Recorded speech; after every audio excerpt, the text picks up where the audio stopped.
구독, 좋아요. 2부 시작하겠습니다. 자, 2부에는 정치평론가 또 전문가이시죠. 송국건 정치평론가님 나오셨습니다. 어서 오십시오. 네, 안녕하세요. 예. 윤석열 대통령 1심 선고 문제에 관해서 또 정치평론을 하시는 분들, 앞서는 이제 김진희 변호사, 변호인님이었으면서 김용현 장관 변호인이시면서 또 법적인 영역에서 이야기하시면서도 또 여론전, 심리전도 이야기를 해주셨는데 정치평론가께서는 또 어떻게 보시는지 한번 보겠습니다. 윤석열 대통령 1심 선고 어제 지기현 재판장이 판사가 뭐 쭉 요약해서 설명을 하고 일부 보도가 이제 추가적으로 됐습니다만은 어떻게 들으셨어요? 일단 저는 무슨 이제 유죄냐 무죄냐 공소기각이냐 이 세 가지였잖아요. 네. 근데 공소기각 부분에 대해서는 조금 분명히 매듭을 짓지 못한 측면이 있다고 봅니다. 지기현 판사가 지난번에 윤석열 전 대통령 구속 취소를 할 때는 공수처 수사권에 대해서 명확한 규정이 없다. 네. 이런 이야기를 했고 또 대법원 판례도 찾아보기 어렵다. 그래서 절차상의 문제가 있기 때문에 이게 이 상태로 계속 재판을 진행하다가 나중에 상급심에서 이게 바뀔 수도 있고 또 나중에 장기간 시간이 흐른 후에 재심 사유가 될 수도 있다. 이렇게까지 이야기를 해서 구속 취소를 했습니다. 그런데 네. 이번에는 공수처의 수사권이 있다고 인정을 했어요. 있다고 인정을 하고 직권남용 수사를 하다가 인지한 사건이다. 관련 사건이다. 이렇게 했는데 그 사이에 상황 변화가 왜 이 판단의 변화가 있었는지에 대해서는 어떤 명확한 설명이 없어요. 그래서 이제 공소기각이 배제가 된 상황에서 유죄를 선고를 하고 어쨌든 법원 판단은 1심 판단이긴 하지만은 국헌 문란에 폭동이 있었다고 지금 선고를 했지 않습니까? 물론 이견도 많습니다. 과연 국회에서 일어난 그런 짧은 시간의 일이 한 지역의 평온을 해쳤다. 그게 이제 폭동인데 그것을 서울 전 지역 그리고 전국적으로 평온을 해쳤다는 게 지기현 판사의 판결 내용이었어요. 그런 부분들에 대해서도 또 아주 논란의 소지가 있고 2심, 3심이 있는데 아마 3심은 이게 1심, 2심은 사실심이지만 3심은 법률심이기 때문에 과연 법 적용을 제대로 했는지 그 부분을 살펴보면 저는 또 반전이 일어날 수가 있다고 봅니다. 그리고 지기현 판사가 지금 사형을 선고를 하지 않았다고 지금 민주당에서 막 비난을 하잖아요. 그러네요. 예, 사형 선고를 끌어냈어야지 민주당은 내란몰이를 계속해 나갈 수 있는 동력으로 삼으려고 하는 거예요. 그때 구형을 선고를 할 때도 특검의 팀장들은 사형보다는 무기징역을 구형을 해야 된다는 의견을 냈지 않습니까? 많이. 그런데 조은석 특검이 밀어붙였죠. 사형으로. 그거는 정청래 대표를 비롯해서 민주당이 계속 그렇게 요구를 했어요. 사형 구형을 하라고. 그런데 이번에는 1심 선고를 앞두고도 계속 바로 직전까지도 사형을 선고를 해야 된다고 노골적으로 요구를 했습니다. 자, 그런데 지기현 판사 입장에서는 사형이 아니고 무기징역을 했는데 무기징역을 한 이유를 저희들이 좀 자세히 살펴봐야 된다고 봅니다. 이런 이유잖아요. 무슨 나이가 있고 장기간 공무원으로 봉직했고 전과가 없다. 이거는 일반적으로 하는 이야기고 그게 아니고 이 비상계엄을 아주 치밀하게 계획을 세운 것으로 보이지 않는다. 이런 대목들. 그리고 물리력의 행사를 최대한 자제시키려 했다. 그리고 이 실탄 소지나 직접적 물리력 폭력을 행사한 예는 찾아보기 어렵다. 대부분의 계획이 실패로 돌아갔다. 이런 부분들이 있거든요. 이런 부분들은 지금 그동안 조은석 특검이나 민주당이 주장해왔던 것과는 완전히 다른 거죠. 그러네요. 이 민주당과 조은석 특검은 특히 조은석 특검은 이거를 2023년 10월부터 이 장기 집권을 위해서 준비를 했다. 이렇게 했어요. 그런데 지기현 판사는 계엄을 결정하기로 한 날은 12월 1일로 지금 판단이 되고 있고 그리고 장기 집권은 아니라는 이야기를 했습니다. 그다음 또 노상원 수첩에 대해서 그렇게 여러 가지 어제도 선거가 나고 나서도 정청래 대표는 노상원 수첩대로 됐으면 우리 국민들 여기 있는 사람들 다 죽었을 거다. 이렇게 이야기를 해요. 그런데 노상원 수첩도 지기현 재판부에서는 증거를 인정을 하지 않았죠.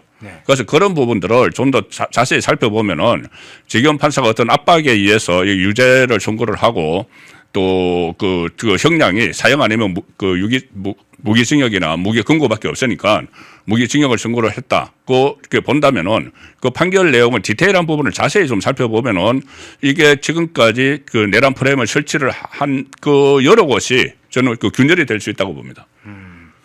그러니까 지금 전반적인 내용에 관해서는 기조를 무기징역을 유죄로 내란죄로 인정을 했지만 그 안에 숨겨져 있는 부분에는 틈새는 좀 열어놨다 이렇게 지금 보시는 겁니까?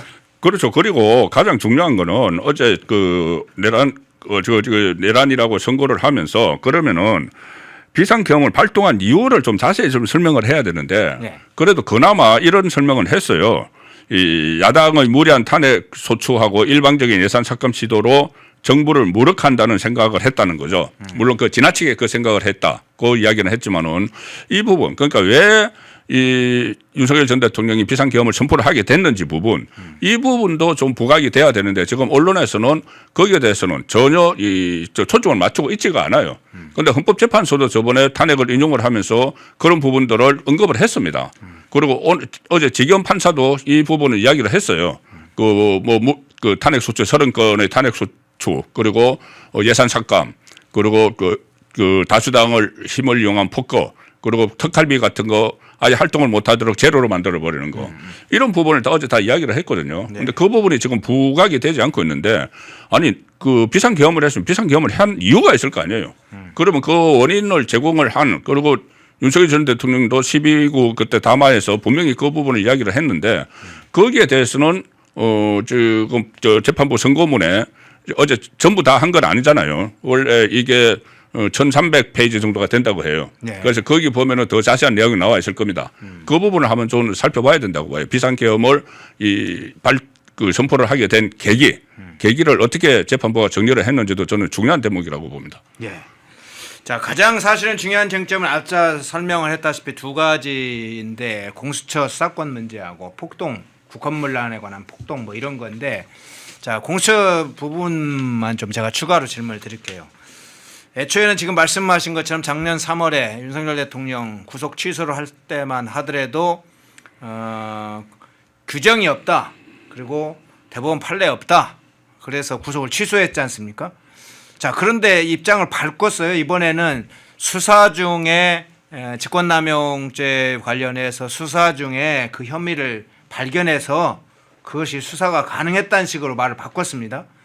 왜 이제 수사 중에 발견했다는 것도 말 이상한데 이미 내란죄라는 건 그 전에 이미 공수처가 미리 짜놓은 판이었는데 검찰도 그렇고 경찰도 그렇고 민주당도 그렇고 그것도 이상하지만 왜 자신이 한 판단과 말을 바꾸게 됐는지 그 판단의 법조인으로서의 그 변경하게 된 그 부분은 어떤 차원에서 정치적으로 해석을 그걸 제가 그때 당시 선고문을 다시 한번 봤어요. 예. 그때 당시 선고문이 이렇게 되어 있습니다. 공수처의 내란 혐의 수사와 관련해서는 공수처법 등 관련 법령에 명확한 규정이 없고 이에 관한 대법원의 해석이나 판단도 없는 상태다. 그래서 이 같은 논란을 그대로 둔 채 형사재판을 진행할 경우에 상급심에서 파기 사유가 될 수가 있다. 그리고 장기간이 지난 뒤 재심 사유로 이어질 가능성도 배제할 수 없다. 그래서 결국은 수사권의 적법성 문제가 실체를 판단하는 데 앞서 선결적으로 정리가 돼야 된다는 입장이었어요. 그러니까 유죄 무죄를 판단하기 전에 공수처에 수사권이 있느냐 없느냐를 먼저 판단해야 된다는 거거든요. 그런데 이것을 본인이 다른 또 판례를 다 찾아봤는지 그 부분도 아직 명확히 하지 않아요. 명확히 하지 않고 이번에는 뭐라고 했냐면은 직권남용죄의 관련 범죄로 내란죄를 수사할 수 있다. 검찰과 공수처가. 그러니까 직권남용의 관련 범죄로 내란죄 수사할 수 있다는 공수처의 처음에 입장입니다. 특검도 마찬가지로 했고. 그러니까 직권남용죄를 수사를 하다가 인지를 했다고 하는데 윤석열 전 대통령 쪽에서는 직권남용죄를 처음부터 들여다본 그런 정확한 팩트가 없다는 거죠. 팩트가 없고 바로 그냥 이 내란죄로 수사를 시작을 했다. 그래서 절차적 정당성을 상실했기 때문에 공소 기각을 해야 된다는 요거였죠. 그런데 그 부분에 대해서 지기현 판사가 왜 본인의 입장이 재작년 3월이죠. 작년 3월하고 지금 바뀌었는지 명확한 이유를 설명을 하지 않고 있는데 저희들이 볼 때는 바뀐 게 뭐가 있습니까? 정권이 바뀌었죠. 그러네요. 윤석열 전 대통령 그때 당시 현직 대통령이었습니다. 구속되셨지만 3월이면은 4월 4일 날 탄핵 결정이 났으니까는 현직 대통령이었고 지금은 이재명 정권이지 않습니까? 이재명 정권인 그 변화밖에는 없다.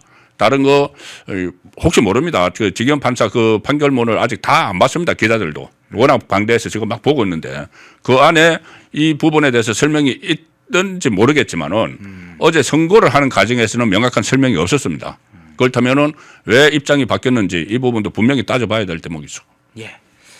자, 다른 사안이 좀 중요한 사안들 좀 몇 가지를 또 함께 좀 다뤄보겠습니다. 윤석열 대통령 1심 선고와 관련해서는 아마 항소 단계 이미 김용현 장관 측에서는 어제 항소장을 제출했다고 그래요.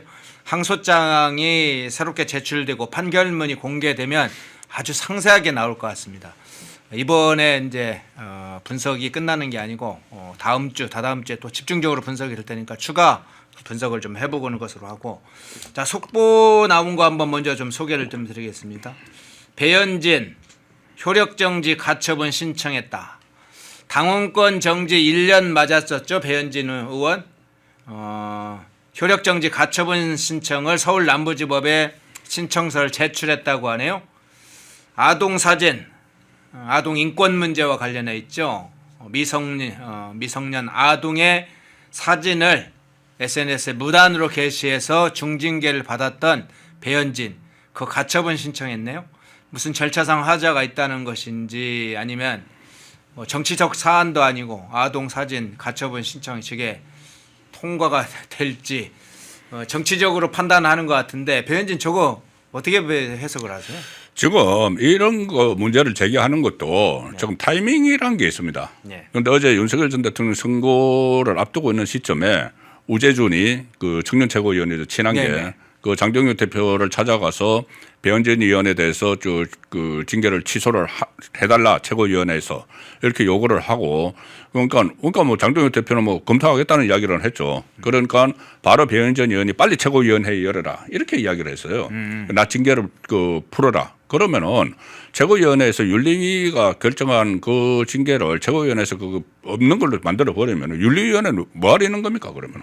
그걸 윤리위원회가 앞으로 어떤 그 결정을 해도 그거 전부 다 최고위원회에서 뭐 뒤집어 버릴 수도 있다는 이야기잖아요. 그래서 좀 그 말이 안 되는 그런 지금 요구를 하고 있는 것이고, 본인은 이거를 자꾸 어떤 정치적으로 본인의 그 서울시당 위원장이니까 그 서울시 관련해서 공천권을 뺏기 위한 것이라고 하는데, 지금 분명히 윤리위에서는 그 아동 사진을 그 노출을 한 그런 부분들을 그 적시를 했지 않습니까? 적시를 했고 그거 외에 또 다른 세 개의 이 제소건이 있는데 거기에 대해서 해명을 하는데 주력을 해야지, 그것은 이 뭉뚱그려 가지고 이것은 그 친한계 탄압이다 이런 식으로 좀 몰아버리니까 그러니까 우재준 의원이 청년 최고는 또 친한계니까는 이 마치 이 자기 개보원을 이 좀 살리기 위해서 이 장동영 대표에게 무슨 압력을 가하는 이런 형식이 됐고, 그런데 이게 지금 상당히 중요한, 조금 전에 장동영 대표 지금 기자회견 하고 있습니다. 어제 그 관련 그 1심 선고 관련해서 이 상황에서 계속 그 배현진 이 징계 문제를 가지고 마치 그 계속 그 혼란을 부추기는, 이것은 저는 지금 맞지 않다고 봅니다. 지금 타이밍도 맞지 않고 그 방식도 그렇고 내용도 적절하지 못하다, 부적절하다고 보는 거죠. 예. 자, 다른 속보 올라오면 속보가 일부 나왔네요. 장동혁 대표의 입장이 나와서 제목 간단한 내용으로 나와서 이것만 소개를 해드리겠습니다. 장동혁 대표가 윤석열 대통령 1심 무기징역 선고에 대해서 판결 근거가 부족하다. 아직 1심 판결이다. 무죄 추정의 원칙은 누구에게나 예의 없이 적용해야 된다. 윤석열 전 대통령은 탄핵을 통해 계엄에 대한 헌법적 정치적 심판을 받았다. 지금 1심이다. 무죄 추정의 원칙, 판결 근거가 좀 부족하다. 뭐 이런 관련된 내용 지금 일단 속보가 좀 알려졌네요. 그러니까 저도 지금 방금 방송 들어오기 전에 계속 그 체크를 하면서 왔는데 일단 장동혁 대표도 판사 출신이죠. 판사 출신이어서 이 판결 근거 무죄 추정의 원칙을 일단 강조를 했고 1심일 뿐이고 2심과 대법원이 있고 그다음에 1심 판결의 근거가 지금 부족하다는 그런 평가를 내렸고 이런 이야기를 했어요. 지금 윤석열 전 대통령이 비상계엄을 함으로 해서 탄핵을 당했다. 탄핵을 당해서 헌법적 정치적 심판을 이미 받았다. 탄핵 당한 걸로. 그리고 지금 그 사법적 심판을 지금 받고 있는 중인데 여전히 1심 선고가 나왔으니 무죄 추정의 원칙을 지켜야 된다는 거고 또 하나는 이 대선에서 그 사실상 그 국민의힘이 지모를 해서 정치적 심판도 받은 것이다. 그런데 이제 사법적 심판만 지금 남아서 받고 있는 중인데 일단 1심 나온 것은 이 좀 그 판결의 근거가 부족한 것 같아 이런 평가를 했어요. 그리고 계속 그 전륜하라 이렇게 그 이야기를 하는데 그 전륜을 그 이미 여러 번 사과도 했고 다 전륜 입장도 다 발표를 했는데 이제 그 이야기를 했지 않습니까? 그러니까 절연보다는 전환이다. 그러니까 의제를 아젠다를 바꾸는 거다는 이야기를 그 전에 했지 않습니까? 오늘도 지금 그것을 지금 강조를 하고 있는 그 상황이에요. 변화 노력을 계속 하고 있다. 그리고 자꾸 이 전련 입장을 계속 요구를 하는 것은 이것은 분열의 씨앗이 된다. 그 기본 입장을 지금 그대로 발표를 하고 있습니다. 그리고 특히 이 헌법 파괴를 이야기하자면은 이재명에게도 그것을 물어야 되지 않느냐. 이재명이 지금 이 자기의 그 재판을 다 그 스톱시키고 그리고 공소 그 취소를 유도하기 위해서 민주당 의원 87명이 뭐 모여서 모임을 만들고 이런 부분들 그리고 최근에 이 여러 가지 이 그 대법원의 대법관 정원이나 이런 문제는 이게 사실상 상권 분리 위반이고 헌법 파괴다. 그 이야기를 하고 또 하나는 재판 중단. 그 이재명에 대해서 5개 재판이 중단이 돼 있는데 이 지금 어제 그 지기현 판사가 그런 이야기를 했어요. 그 선고문을 하면서 저도 거기에 눈길이 가던데 이 헌법 84조는 공소 제기를 못하는 것뿐이지 수사를 못하는 것은 아니다 이렇게 했어요. 현직 대통령에 대해. 그런데 그 말을 보면은 현직 대통령과 이재명에 대한 수사도 해야 된다는 이야기가 되는 것 측면 하나 있고 하나는 장동혁 대표가 조금 전에 그 말을 했는데 헌법 84조를 지기현 판사는 공소 제기라고 해석을 했다. 그러면은 진행되는 재판은 계속 해야 되는 거 아니냐. 새로운 공소 제기를 못할 뿐이니까는. 그래서 이재명의 5개 재판도 재결을 해야 된다. 이 부분도 지금 기자회견에서 강조를 하고 있습니다. 아, 예. 1심 판결일 뿐이다. 뿐만 아니군요. 여러 가지 지금 허점이 있다. 이 부분도 이야기를 하는 것 같습니다. 그 허점 중에 이제 또 드러나는 여러 가지 지기현 재판부의 판단 중에 이재명과 관련된 부분까지도 이야기를 해주셨네요. 자, 추가적으로 속보가 들어오면 중간중간 한번 소개도 해드리고 한번 상황을 보겠습니다. 자, 다른 주제로 한번 넘어가 보죠. 비자 문제, 미국 비자 문제가 쟁점이 또 되고 있습니다. 자, 한국 연예인들 공연이 연기되거나 또는 취소되는 상황이 잇따르고 있습니다. 사례가. 자, 밴드 자우림이 있었죠. 자우림이 지난해 미국 뉴욕에서 콘서트를 개최할 예정이었는데 그때 못했죠. 비자 문제 때문에 공연을 일단 잠정적으로 연기한다고 했는데 실제는 취소되는 것과 동일하다고 봐야죠. 자, 이번엔 누가 그랬을까요? 가수 송가인 비자 발급이 안 됐네요. 한국 연예인들에 대해서 주요 활동들을 지금 국무부가 자세히 보고 있다고 합니다. 비자를 할 때 SNS 활동 내역까지 다 살피고 제출하라고 하고 있는데 어떤 미국 비자 발급 어떤 차원에서 이번 안 되는 거 상황을 보고 해석을 해야 될까요? 일단은 그 표면적으로 나타나는 것은 네. 그 트럼프 정부 들어가지고 비자 정책을 굉장히 강화를 하고 있죠. 굉장히 강화를 한 그 차원에서 이 어떤 뭐 세계적인 명성을 가지고 있는 우리나라 아이돌 그룹이나 이런 데서는 별 그 이상 없이 지금 공연을 다 하고 있다고 해요.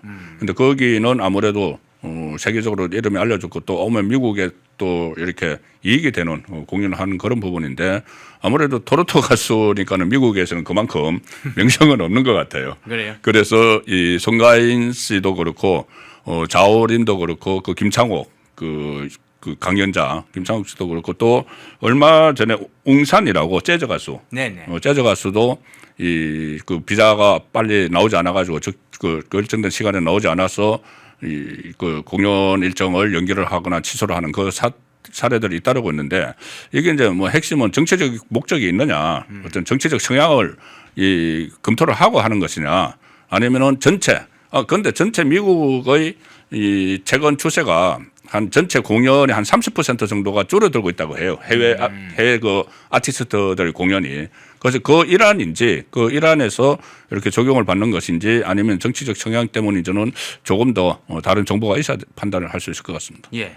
자, 그러면 좀 포괄적으로 여쭤볼게요. 미 국무부에서 사실은 이제 여러 가지 비자 정책을 수행할 때 SNS 활동을 뭐 자세히 본다고 그랬잖아요. 예. 공표했잖아요. 그러면 주로는 반미적인 어떤 행태나 발언이나 이런 부분을 상당히 자세히 본다 이렇게 알려져 있는데 미 국무부의 그런 비자 정책이 상당히 그런 차원에서 강화되고 있는 추세와 이런 것들이 맞물려갈 가능성은 그 상황은 어떻게 보세요? 일단 저도 이 관련해서 내용들을 좀 뭐 검색도 하고 해보니까 네. 가령 이제 그 아이돌 그룹에서 거기 안에 중국인 멤버가 있으면은 그러니까 다른 한국인 멤버와 중국인 멤버가 같이 있는 아이돌 그룹도 있잖아요. 그 외국 멤버들도 있는데 네. 중국인 멤버에 대해서 좀 심사가 더 좀 세게 하는 것 같아.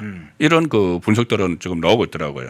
그래서 완전히 이제 중국하고는 상당히 좀 적대성 관계로 가고 있으니까 미국하고 패권 다툼 때문에 그런 부분이 있고 물론 SNS 상에는 뭐 우리 뭐 특정 연예인이 과거에 뭐 문재인 전 대통령의 오찬 장소에 가서 뭐 같이 사진을 찍었다든가 아니면은 그때 투표 동료를 하면서 파란색 옷을 입었다. 뭐 이런 걸로 해서 정치적 성향 때문에 그런 것 아니냐 이렇게 이제 지적하는 그 SNS 글도 있기는 있더라고요. 네. 그런데 이제 그것 때문이라고 저 보기는 좀 아직 좀 증거가 정황상 좀 빈약한 것 같고 아무래도 전체적인 미국 국무부의 이 비자 정책과 연결돼 있지 않나 싶습니다. 예. 자, 다른 상황으로 한번 넘어가 보겠습니다. 국민의힘 공관위 관련된 소식 이슈로 한번 가볼게요.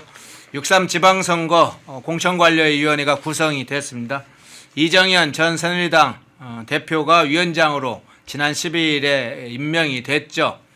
공관위원들이 이제 구성이 됐는데 원내 인사, 원외 인사 이렇게 구성이 됐습니다.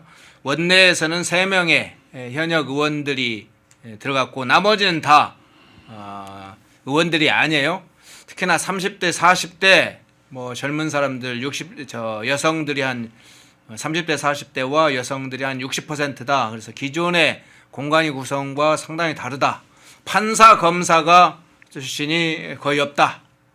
판검사 중심의 공관위 구성이 예전에는 그냥 늘상 있었던 거예요. 여러 평가가 있는데 이번 공관위 구성 어떻게 보세요? 일단 뭐 다른 때하고는 좀 그 구성이 좀 낯설죠. 네. 제가 볼 때도 좀 낯섭니다. 낯설어요. 네. 네, 낯선 구성입니다. 뭐 정영 그 의원이 사무총장이니까 당연직이에요. 네네. 공간이 그 간사 역할을 하고 부위원장 중 간사 역할을 사무총장이 하니까 당연적이고 뭐 서지영 그 의원 같은 경우는 또 당에 오래 있었습니다. 당뇨 출신이거든요.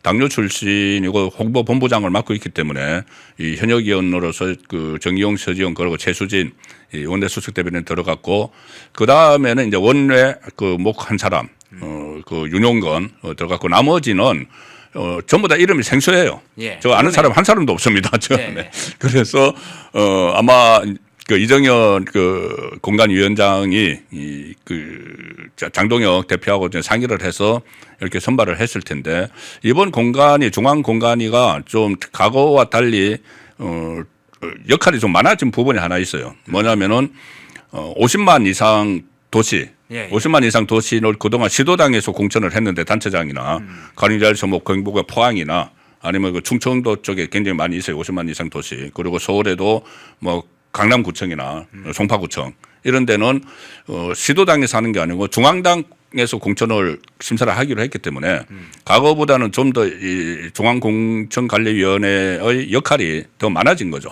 많아진 상황에서 일단 좀 간록이 있는 사람들을 그 현역 의원들을 배치하고 또 새로운 이 시각을 주입을 해야 되니까는 이 청년과 여성들 중심으로 이렇게 공천관리위원회를 구성을 한 걸로 보입니다. 예. 자, 그러면 이 공관위원들에 대한 언론들의 보도를 한번 볼까요? 한번 언론들의 보도, 두 가지의 상반된 언론의 보도를 하나를 보겠습니다. 하나는 SBS 보도 기사 제목을 볼까요? 예, 이정현 검사 판사 출신 구조 벗어나 국힘 공관위 구성 완료해서 이번 공관위원들은 검사 판사들이 꽤 많이 기존에 있었던 공관위가 아니라 새로운 형태로 공관위원을 구성했다. 여기에 SBS에서는 보도 기사 제목을 잡았어요. 그런데 조선일보 한번 보도 볼까요? 친장 반한 인사로 채웠다. 자, 장동혁 계로 불리는 친장 반한 한동훈계 인사로 채웠다. 저는 그렇게 보이지 않는데 저 둘 다른 제목 기사 어떤 차원에서 해석을 해야 될까요? 그러니까 이 친장하고 반한을 동일선상에 넣는 것이죠. 예. 친장동혁이면 무조건 반한동훈이다. 그리고 동일선상에 놓고 또 동일선상에 놓은 게 뭐냐면은 당 지도부는 친장이다. 이렇게 된 거예요. 네. 그러니까 제가 좀 전에 말씀드린 것처럼 정의용 사무총장은 당연직이어서 들어갔고, 그다음에 이 서지영 의원은 홍보본부장, 그리고 최수진 의원은 원내수석 대변인. 그러니까는 이 사람들은 뭐 사무총장도 그렇고 홍보본부장이나 원내수석 대변인은 장동혁 대표가 임명을 한 건 맞죠. 네. 임명을 한 건 맞는데 그렇다고 그냥 지도부라고 표현을 하는 게 아마 정확할 거예요. 이 경우에는 지도부가 이렇게 한 세 사람 정도가 포진을 했다. 그렇게 하는 것이 오히려 맞는데 지도부라고 해서 여기서 지도부와 친장을 같은 서열에 같은 선상에 놔버린 거예요. 그래서 친장, 그 친장이면 또 반한동훈이다. 이렇게 돼서 친장 반한 이런 제목이 나온 것 같은데, 워낙 지금 국민의힘 안에서 이거 모든 현안마다 이 그 친한계, 소위 말하는 친한계가 어떤 시비를 걸고 또 여러 가지 논란을 계속 이야기를 일으키고 하니까 저런 기사 제목이 나오는 것 같습니다. 예. 자, 사무총장 당연직이고 수석 부대변인 홍보분장은 대체로 그 당의 홍보 문제나 홍보 책임자이고, 그러니까 들어갈 만한 인사들입니다. 친장 반환이냐 상관없이 들어갈 만한 인사인데 1명, 2명 정도. 나머지는 그것도 또 무슨 예를 들면 이정현 대표가 무슨 장동혁계도 아니고 공관위원들, 우리 모르는 사람들, 그 사람들이 무슨 장동혁계도 아닌데 그런 사람들이 중심으로 구성됐다는 기사 자체가 상당히 의도적이고 편파적인 냄새가 나네요. 조선일보가 왜 저렇게까지 장동혁 대표를 공격하는지 모르는 바 아니지만 계속 반복되네요. 그 장면 한번 봤고요. 자, 다른 차원을 한번 가보겠습니다. 이번에는 유시민의 타락, 김어준의 추락 상황을 한번 볼 텐데요.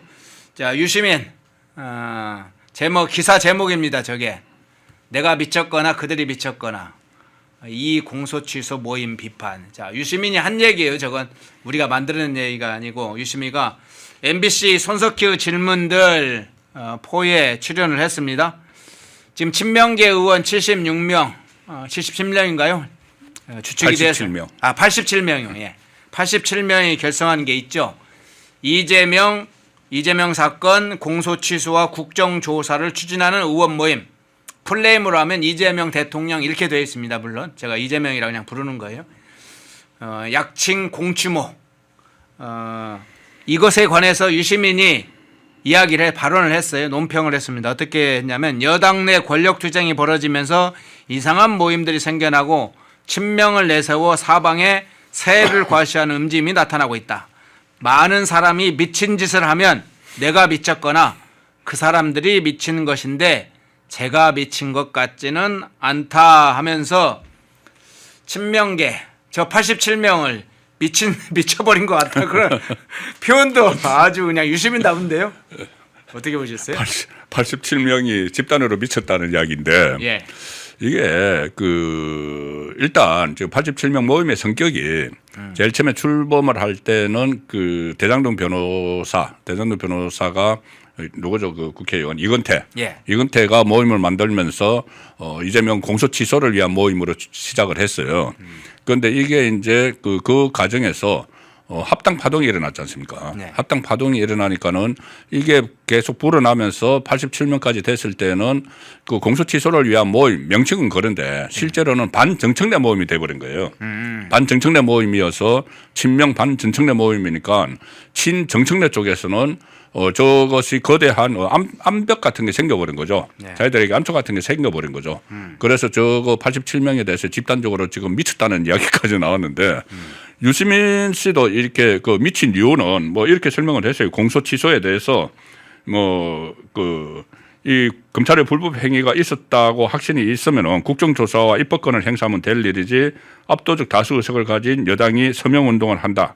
그 모임에 계신 분들이 빨리 나오셔야 한다. 왜 이상한 모임에 들어가냐 이렇게 해서 공소 취소를 가지고 이 이야기를 했지만 실제로는 그 친척 그 반청 모임이다. 반정청래 모임이라는 데 대해서 지금 직격탄을 날리는 거예요. 반정청래라고 미쳤다고 할 수는 없잖아요. 그러니까는 공소 취소 이거 뭐 그것을 합법적으로 해야지 저렇게 정치적으로 때로 하셔도 되느냐 그거 미친 거 아니냐 이렇게 이야기하지만은 실제로는 저 안에 아주 전면전이 펼쳐지는 것 같은 그런 양쪽의 갈등이 숨어 있는 거죠. 그 친명하고 반명 여기서 반명은 정청래가 전면에 나서 있고 뒤에 김어준이고 그 뒤에 문재인도 같이 있는 그리고 또 저쪽에 한 발 건너서 조국도 있는 이쪽하고 완전히 대치를 하고 있는데 그 유시민 씨는 노무현 재단 이사장 출신이잖아요. 네. 그러니까 친노 친문 이쪽 편으로 편입이 된 거죠. 이쪽 편입이 돼서 김어준 방송에 나왔어도 그때 합당 추진에 대해서 찬성하는 그런 입장을 밝혔거든요. 네. 그래서 유시민 씨가 지금 그 전에 무슨 그 정계 은퇴하겠다, 평론계도 은퇴하겠다 막 이렇게 했는데 다시 나섰다는 거는 이게 전면전 양상으로 치닫고 있다. 자, 좌파 진영의 이 분열, 균열이 전면적 양상으로 치닫고 있다는 걸 저는 상징적으로 보여준다고 봅니다. 그리고 네. 저렇게 아주 그 독설을 또 뿜어내기 시작을 했잖아요. 네. 그러면 이제 서로에게 상처가 되는 일들이 계속 생기겠죠. 그리고 또 저 이재명 그 친명 쪽에서는 송영길 다시 투입을 하려고 하잖아요. 네. 그 송영길 투입을 하게 되면은 송영길도 저런 독설하는 데는 지지 않죠. 그러면은 양쪽 갈등이 굉장히 심화되는 그런 장면을 저희들은 지금 목격을 하고 있습니다. 예. 자, 그러면 지금 그렇게 보신 거 지금 합당 문제 당시에 유시민이 뛰어들었고 지난번에 이제 대의원과 권리당원 1인 1표제 관련했을 때도 유시민이 뛰어들었습니다. 그래서 정청래 편을 들어서 계속 합류하고 계속 이제 나가고 있는 상황인데 그 흐름에 지금 유시민이 타고 가고 있는데 지금 말씀하시는 걸 들어보니까 그러면 친노 친문을 중심으로 한 하나의 세력과 친명계가 이 사활을 건 여권 내부에 누가 주역이 되느냐 주류가 되느냐 사활을 건 싸움이 벌어지고 있는 상황이라 본인이 이 싸움에서 직접 나서야 될 그런 절박한 상황을 느낀 겁니까? 어떻게 저 유시민이 지금 이렇게 행보를 보이는 거 어떻게 일단 그 유시민은 자기가 좌파 진영의 본류라고 생각을 하죠. 예. 뭐냐 하면은 예. 지금 좌파 진영에서 이재명 정권이기는 하지만은 이재명은 어떻게 보면은 외곽에 있었거든요. 본류가 아닙니다.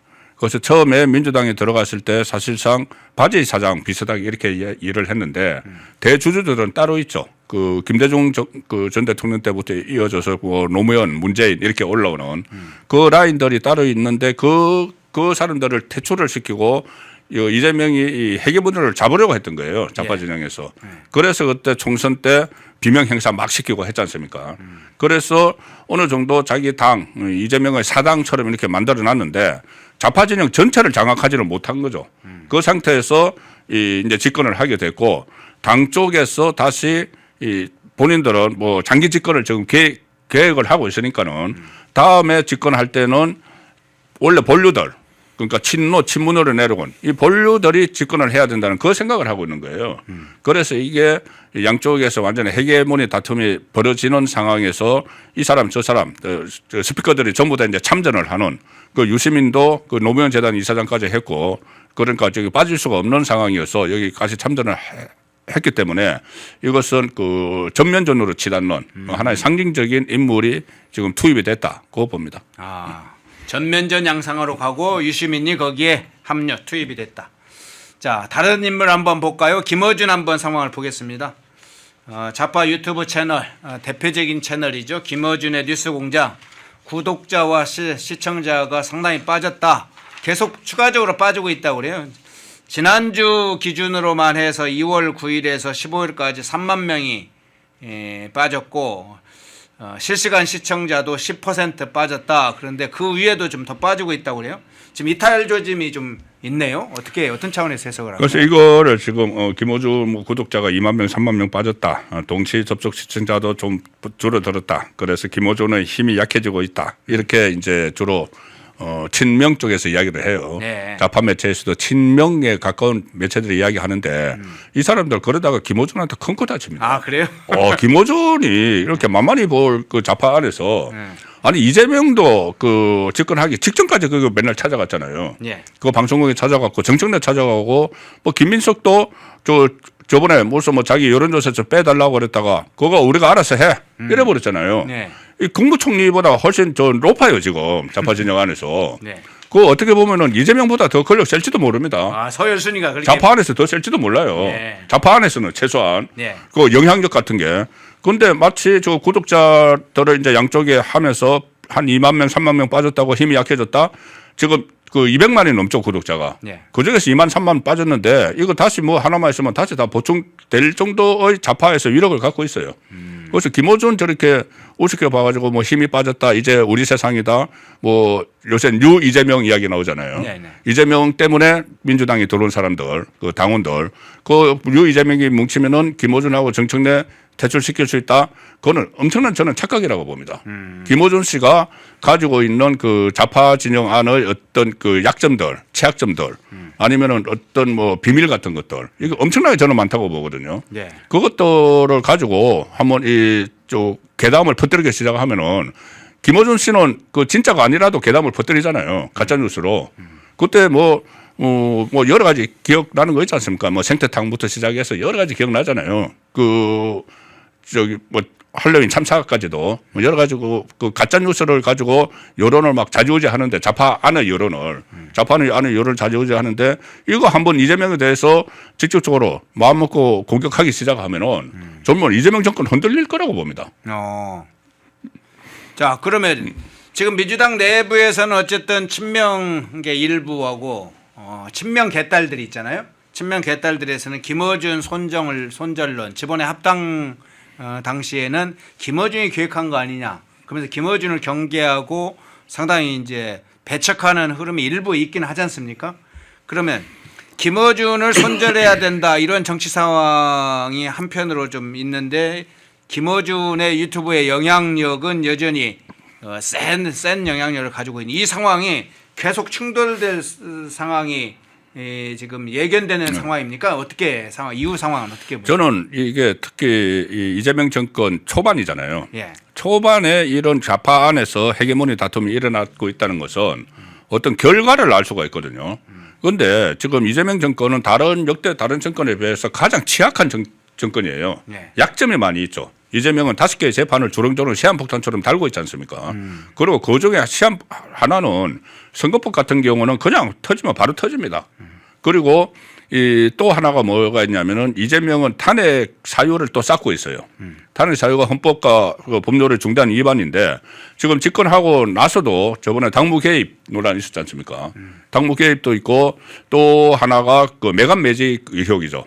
자기 이게 뭐 청와대나 이게 여러 군데 자기 변호사들 막 꽂아 넣은 거, 무슨 뭐 유엔 주재 대사까지도 넣고 또 뭐 법제처장까지도 막 변호사들 다 넣었잖아요.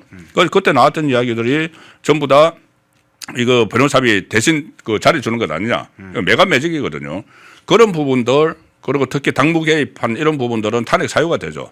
그러면은 지금 단기적으로 보면은 김어준 진영에서 만약에 이재명을 흔들겠다고 생각을 하면은 재판 재개 바로 이렇게 그 여론을 떼어버릴 수도 있어요.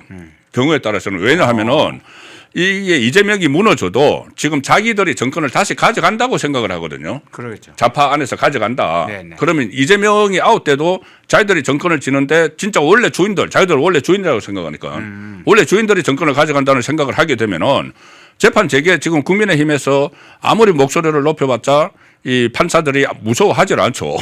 그런데 이게 만약에 저쪽에 한쪽에서 좌파 진영 한쪽에서 그런 이야기를 막 하면은 이게 결국은 국민 여론에 따라서 재판 재개가 될 수밖에 없거든요. 네. 그럼 좌파 진영의 한쪽에서 거기에 합세를 하면은 재판 재개가 저는 될 수 있다고 봅니다.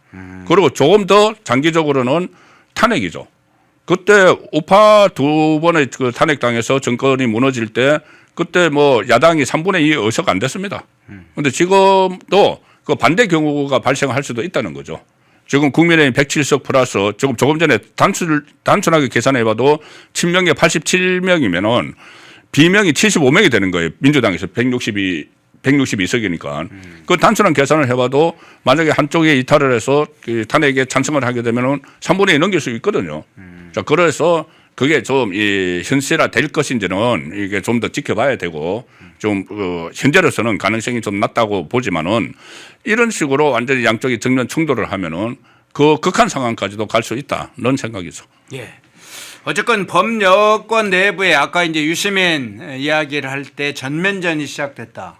근데 이제 김어준도 이런 상황이면 상당히 법여권 내부의 권력투쟁 양상이라는 것이 세게 부딪히겠네요. 그리고 이제 필요에 따라서 그들은 또 연합을 하지 않습니까? 그 두 개의 상황 어떻게 봐야 될까요? 그런데 그 좌파가 위에 몰려면 뭉친다. 그거 맞아요. 그런데 그거는 뭉칠 때는 언제냐 하면은 선거할 때는 뭉쳐요. 선거할 때. 네, 선거할 때는 지방선거 때도 혹시 뭉칠지 모릅니다. 예. 그런데 정권을 갖고 있을 때는 안 그래요. 노무현 전 대통령 탄핵됐지 않습니까? 국회에서 탄핵 소추안 통과됐잖아요. 그러네요. 그때 민주당에서 이탈했잖아요. 추미애 그 새천년 민주당 쪽 그 추미애하고 이탈을 해가지고 그래서 그 국회에서 통과가 됐잖아요. 3분의 2가 넘어서 통과됐죠. 그리고 그때 그 신한국당인가 이거 같이 해가지고 통과를 시켰지 않습니까? 그리고 나중에 헌재에 가서는 기각이 됐지만은 이재명 같은 경우는 만약에 국회에서 통과되면 헌재에서도 인용될 가능성이 저는 높다고 봅니다. 당무개혁 그런 것 때문에. 그래서 그 위기의 순간을 뭉친다는 것은 저런 정권을 정말 그 권력을 가지고 있을 때는 그렇지 않아요. 네. 민주당도. 네. 그래서 그 선거 때는 이제 뭉치지만은 그런데 이번에 이게 또 어떻게 발전을 할 것이냐. 지금 당장은 지방선거 공천권이 있죠. 예. 지방선거 공천권, 그래서 나중에 선거연대를 뭐 조국당하고 할지 몰라도 민주당 안에서는 공천권 싸움은 또 안 벌어질 수가 없어요.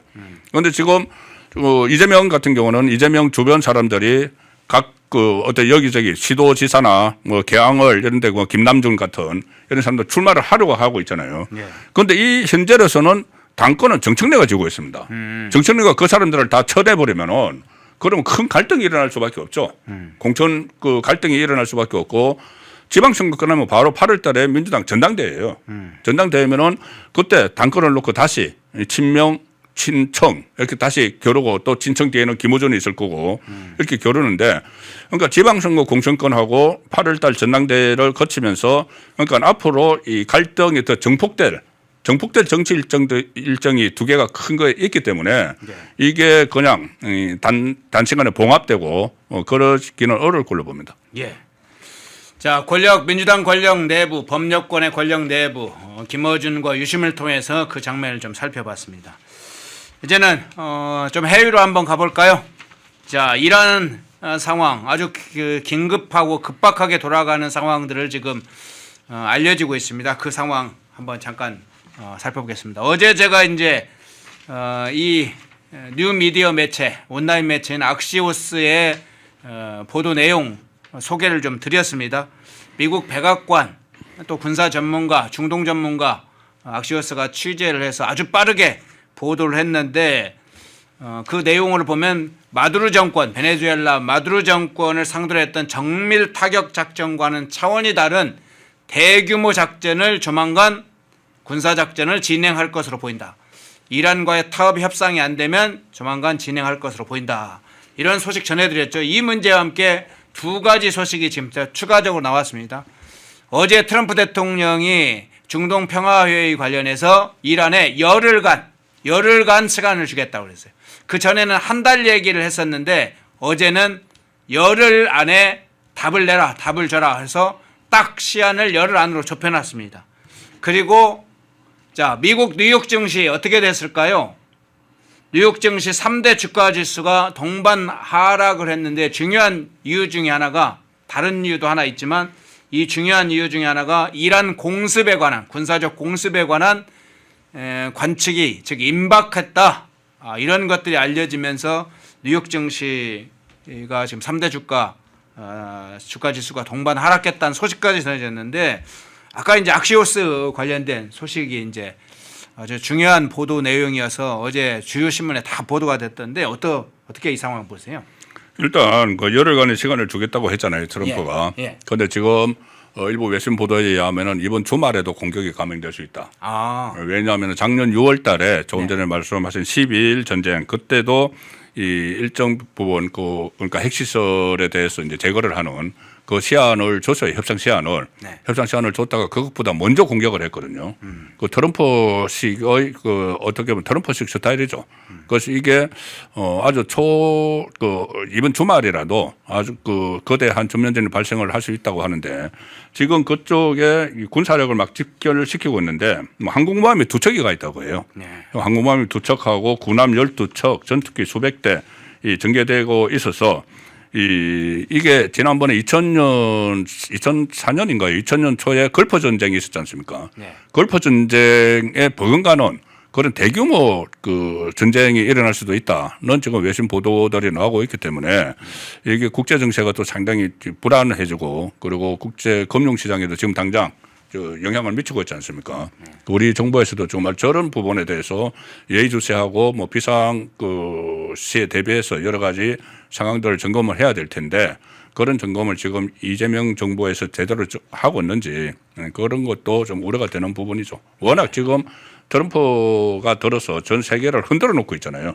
특히 그것이 뭐 관세나 이 투자 같은 것은 또 안보 문제도 우리에게 직접 영향을 미치고 있잖아요. 네. 직접 영향을 미치고 있는데 거기에 제대로 대처하지 못하고 있는 상황에서 저런 뭐 중동발 이런 또 불안한 정세가 조성될 수가 있으니까 상당히 정부의 대응 능력이 좀 우려가 되는 그런 게 사실입니다. 예. KJK6762님 계속 반복해서 글을 올리는 것 같아요. 똑같은 글을 도배하는 것 같아요.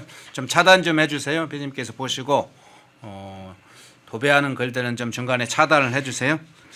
자, 그런데 앞서 이제 베네수엘라 사례를 들었습니다만 마두로 체포 작전 때는 핀셋 체포 작전과 같은 거였잖아요. 당시에도 전자기 뭐 펄스를 썼다 이런 이야기를 했었는데 베네수엘라 공격의 유형과 같은 점도 있고 뭐 동일한 것도 있고 추가적으로 대규모 이제 작전을 진행하는 것은 좀 차이가 나는 건데 미국의 군사적 공격 시에 특정한 방식으로 공격할 가능성 뭐 디스컴버 버블레이터라는 방식이라는 것이 새롭게 나오던데 어떤 방식으로 어떤 목표를 정하고 어떤 방식으로 공격할지 그 부분도 지금 점차 구체적으로 나오고 있어요. 어떻게 보세요? 그러니까 그때 마두로를 체포를 할 때 예. 이렇게 어떤 그 군사 작전을 벌이긴 벌였지만은 이게 막 총성이 울리고 막 그런 게 없었다는 거예요. 예. 그렇게 어떻게 되냐면은 이 무기 시스템을 아예 그 무력화하는 그런 그 어떤 그 새로운 무기를 가지고 있다는 거죠. 미국 쪽이. 그래서 그때 마두로 체포 작전을 벌였는데 이번 제2의 걸퍼전이 될 수도 있는 이란과의 전쟁은 이제 그런 식으로 전개되는 것이 아니고 그 뭐 전면전처럼 걸퍼전처럼 그렇게 되는 것이고 마두로 체포 작전 때는 미국의 새로운 그 무력화 그러니까 상대국의 무기를 무력화하는 그런 기술이 선보여서 그 많은 과학자들이 거기에 대해서 어떤 무기인지 지금 정확히 나오지를 않고 있어요. 네. 과학자들이 일종의 뭐 추측만 하면서 상대방 무기를 전부 다 무력화시키는 그런 기술이 있기 때문에 만약에 이제 북한과도 뭐 유사시에 북한에도 북한 무기도 완전히 교란을 해서 이 무력화시킬 수 있는 그런 기술을 지금 미국이 갖고 있지 않느냐 그건 추측 정도만 나오는 상황이죠. 네. 자, 이란의 사태 주말에라도 군사적 공격을 가할 가능성도 있다. 언제라도 군사를 빠르게 공격을 가할 수 있다. 이란 상황 어떻게 될까요? 트럼프 대통령의 사실은 결단만 남아 있습니다. 시간 싸움이라는 분들도 있지만 사실은 결단의 문제이다. 이런 분들도 있습니다. 그 상황까지 주요 의제들 짧게 한번 좀 다뤄봤습니다. 예, 2부 송국권 정치평론가님이었습니다. 고맙습니다. 감사합니다. 구독, 좋아요.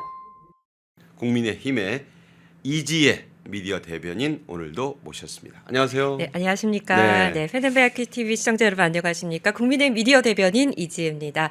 설 연휴 잘 보내고 계시죠? 여러분 2026년 한 해 붉은 말의 기운으로 힘차게 비상하시는 그런 한 해 되시기를 바랍니다. 네, 첫날 저희가 아주 이디에 대변인이 미디어를 국제 미디어를 똑바로 읽는 법이랄까 이런 것들에 대해서 여러 가지 좋은 말씀을 해주셨고 오늘도 좋은 우리가 어떻게 하면 레거시 미디어가 짚어보지 못하는 네.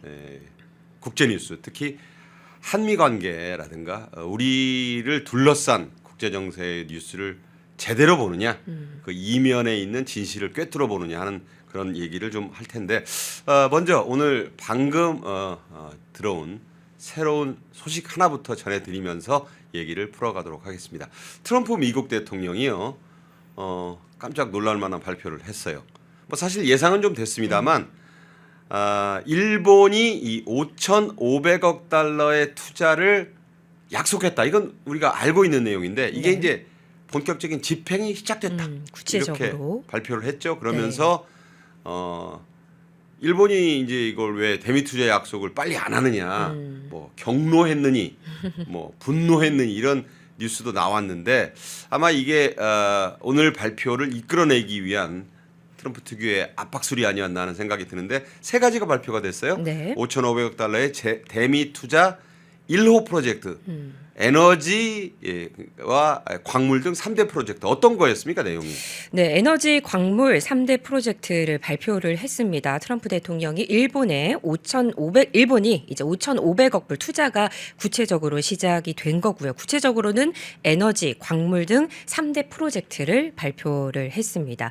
일본과 체결한 대규모 무역 협의의 첫 이행 조치로 텍사스, 오하이오, 조지아주를 중심으로 한 이 3대 대미 투자 프로젝트를 공식적으로 발표를 한 겁니다. 그 세 주가 트럼프 대통령의 지지세가 강하거나 이른바 경합주잖아요. 네네. 그리고 이제 이 투자 분야도 나왔어요. 구체적으로. 그러니까 텍사스에서는 이제 유전으로 유명한데 가스 네. 개발이다. 그다음에 이제 또 오하이오주에서는 이 광물 프로젝트 또 이런 세 가지가 나왔는데 네. 이런 구체적인 또 조지아에서도 이제 뭐 진행하는 게 발전, 네. 오하이오는 발전, 조지아는 핵심 광물 이렇게 딱딱딱 그 프로젝트 내용을 말했거든요. 네. 자 이렇게 일본이 구체적으로 투자한다는 내용을 딱 짚어서 말한 그 이유는 우리 그 이재명 정권의 입장에서 한국의 입장에서 보면 어떤 시사점이 있을 거예요? 일단 한 가지 키워드로 정확하게 좀 말씀을 드리자면 트럼프 행정부의 통상 압박이 가시적인 성과로 좀 이어지고 있다. 이렇게 좀 평가를 할 수 있을 것 같습니다. 한마디로 그냥 압박이 아니라 이제 구체적으로 이 투자를 구체적으로 보여달라. 투자를 이행을 하라 이런 것으로 좀 평가를 할 수 있을 것 같습니다. 그러니까 이제 다카이치 총리가 이제 일본 중의원 총선에서 그야말로 뭐 역사적인 압승을 거뒀잖아요. 네. 그렇게 하고 3월 19일인가 이미 트럼프는 백악관에서 그 선거하기도 전에 미일 정상회담을 갖는다고 발표까지 했어요. 네. 아마 선거 승리를 간접적으로 지원한 것이나 다름없다 이런 얘기가 나오는데 자 이렇게 되면 아직 지금 한국 국회에서의 그 한미 투자 특별법안은 첫 회의부터 지금 설 연휴 전에 잘 안 됐잖아요. 네. 그 뭐 더불어민주당이 장동혁 대표 초청해 놓고 간밤에 법사위까지 다 밀어붙여 통과시키는 바람에 그 5,000회동이 안 되고 그 뒤에 첫 회의가 열렸는데 국민의힘이 뭐 이런 분위기 속에서 무슨 첫 회의를 하느냐. 그래서 이게 사실은 연휴를 넘겼고 그렇다면 뭐 당초에는 여야가 뭐 합의로 3월 한 9일쯤에는 이걸 통과시키겠다고 했는데 그게 제대로 되겠습니까 우리가? 지금 정부 여당과 대통령께서 SNS에 글을 올릴 때가 아니고요. 지금 이거는 대미 투자 같은 경우에는 미국이 그냥 쉽게 넘어갈 것 같지는 않습니다. 네. 제가 제 페이스북에도 올린 내용이 있는데요. 트럼프 대통령이 25%로 한국에 대한 이 관세를 올린다 이런 이야기를 한 이후에 그 다음 날에 화면 보시면요. 백악관에서 트럼프 대통령이 그 백악관 레지던스에서 아이오와로 출발하기 전에 기자들 간에 저렇게 질의응답하는 시간이 있었습니다. 제니박이란 분이. 네네네. 그러니까 우리나라 워싱턴 특파원들 같은 경우에는 저 장소를 못 가잖아요. 못 가죠. 예, 백악관 안에 들어가지를 못하고 있는데 제니박 기자님 같은 경우에는 미국인입니다. 한국계 미국인이고 약 33년 동안 백악관 출입을 하고 계시는데 저기서 이제 현장에서 주로 한국 관련된 질문을 좀 굉장히 많이 해주십니다. 네네. 그래서 워싱턴발 한국 관련 기사들이 저분의 질문에 이제 트럼프 대통령이나 캐롤라인 레빗 대변인이 답변한 그런 저 사진 속에서 제니박 기자가 직접 저렇게 영어로 질문했다는 네. 거잖아요. 그래서 뭐라고 물었냐면 Are you going to increase tariff on South Korea? 왜냐면 그 전날에 있었던 25% 네. 물었는데 트럼프 대통령이 이제 we will work something out, we will something out with South Korea 이렇게 얘기하고 이제 비행 아이오와로 출발을 했습니다. 네네. 근데 저 내용에 대해서 우리나라 한국 언론에서는 한국과 뭐 협상을 잘 할 여지가 있다. 그렇게 해석했어요. 저게 좀 약간 그러니까 뭔가 여지를 두고 있다 이렇게 해석을 했고요. 그다음에 그 다음 날 있었던 외통위 현안 질의에서도 외교부 장관께서 저 내용을 이제 저 기사를 저것을 번역한 이제 한국 기사를 예로 들면서 협상의 여지가 있다. 공간을 좀 마련하고 있다는 식으로 이야기를 했습니다. 네네. 그런데 제가 전날 제니박 기자님하고 한 거의 2시간을 통화를 했습니다. 오, 그래요? 그러니까 보통 이제 저런 질문을 하면은 여러분도 이제 캐롤라인 레빗 대변인 전체 이제 대변인 브리핑을 보시면 한국 관련 질문을 이제 제니박 기자님이 하셨을 때 정확하게 사실 이야기는 해주지 않았어요. 그러니까 25% 관세가 언제쯤 되느냐 이렇게 그런 했을 말은 없었죠. 네. 그렇게 했을 때도 그 구체적인 이 시간표는 난 가지고 있지 않다. 근데 그렇죠. 우리 our trade 팀이 너에게 알려주도록 하겠다. 그러니까 타임라인이 없다. 그렇게 타임라인이 말씀했죠. 없다 이렇게 얘기를 했는데 저 이후에 이제 제니박 기자님께서 캐롤라인 레빗 대변인 사무실에 가서 여러 가지 다 공개할 수는 없지만 여러 가지 오프 더 레코드로, 오프 더 레코드로 뭐 얘기한 여러 가지 내용들을 봤을 때 저 답변이 그러니까 약 30년 동안 이제 백악관을 출입하다 보니까 대통령 팔로우업 하다 보니까 대통령의 언어라는 게 있다고 합니다. 그러니까 저도 그 지난 시간에 말씀드렸던 그 뉴스맥스 회장님께서 트럼프 대통령하고 이제 골프를 치고 한국 갔다 와서 말하라고 해서 그 회장님하고 이제 뉴스맥스 회장님 골프를 치시고 네. 한국 그 미팅이 굉장히 좋았다고 하더라, 팬타스틱했다고 하더라 이랬을 때 왜 좋았지? 뭐가 좋았지? 그러니까 저는 약간 긍정적으로 얘기한 게 이해가 안 됐었거든요. 근데 그랬군요. 트럼프 대통령의 화법이 저런 기자분들의 얘기를 들어보면 북한을 만나고 났을 때도 good, that's good. That's good. 뭐 이렇게 얘기하는 그 화법이 그냥 그대로 받아들이면 안 된다고. 그러니까 하더라고요. 정말 좋아서 좋은 게 아니고. 네. 그러니까 저 말이 유리하게 한국에 해줄 거다 이런 게 아니라 그 다음 날 뭐 CNBC에 나왔던 보도들도 보면은 25% 그대로 그리고 관보에 게재하는 걸 착수를 하고 있다 이런 내용이었거든요. 네. 그 다음에 또 다음 화면 좀 보도록 하겠습니다. 다음 화면 보시면 이 우리나라 이제 언론에서 3,500억 투자. 3,500억 달러 투자 이렇게 그렇죠. 헤드를 잡아서 막 이렇게 나왔었어요. 네. 근데 그때 저도 언론에 있으면서 이거 조금 지켜봐야 된다. 왜냐하면 그게 한 저녁 한 7시쯤 해서 외신발 통신산 발로 해가지고 3,500 달러 투자 3,500억 타결 달러. 네. 이렇게 막 났었는데 저걸 좀 지켜봐야 되겠다라고 저는 조금 신중했었습니다. 네. 그 잠시 몇 시간 후에 트럼프 대통령이 SNS에 이 화면을 올렸거든요. 요 글을 올렸어요. 근데 이거를 보면요. 요건 좀 자세히 제가 말씀을 드리고 싶습니다. 한국이 South Korea has agreed to pay the USA 350억 달러. 그렇죠. 350 빌리언 달러니까 10억 불이죠. 예. 그렇죠. 약 500조입니다, 여러분. 첫 번째 약 500조를 한국이 has agreed 동의했다. 미국의 pay, 그러니까 이건 지급하는 거예요. 지급이죠. 3,500억 달러면 약 500조입니다. 근데 이것만 다 헤드로 잡았어요. 근데 밑에 글을 자세히 읽어보면요. 두 번째 볼게요. 어디셔널리가 있네요.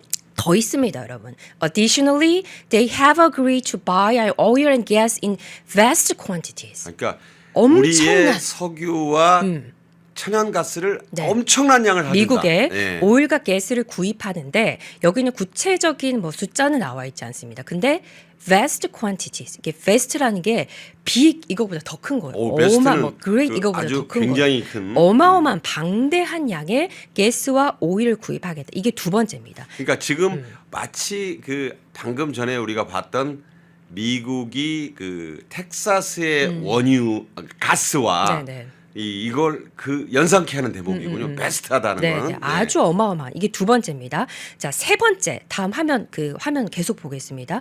자, 세 번째 밑에 보면 뭐가 또 있냐면요. 자, 쭉 왜 뭐 한국의 부자인 그런 기업들이 쭉 가스 오일 다음에 자, South Korean companies and businessmen will exceed 초과하는 600빌리언 달러를 초과하는 이 금액이 나와 있습니다, 여러분. 그러니까 한국 기업이 6천억 달러의 초과 exceed 투자 약 858조입니다.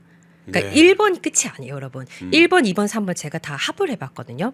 1번 3,500달러, 약 500조. 한국과 2번 한국이 오일과 미국의 가스를 vast quantities로 구입하는 거. 3번 한국 기업이 이제 너네가 부유하니까 6천억 달러. 약 858조 초과 투자입니다. exceed 네. 초과 투자. 1, 2, 3을 다 더하면요. 여러분 얼마냐면요. 토탈이 1, 3을 더하면 약 1358조입니다. 1358조. 한화로 1358조에 2번까지 더하면 오일과 가스를 구입인데 이건 정확한 숫자가 안 나와 있죠. 네. 그러니까 이걸 다 더하면 토탈 한국은 미국의 1358조 이상을 투자, 구입, 페이 이건 거죠.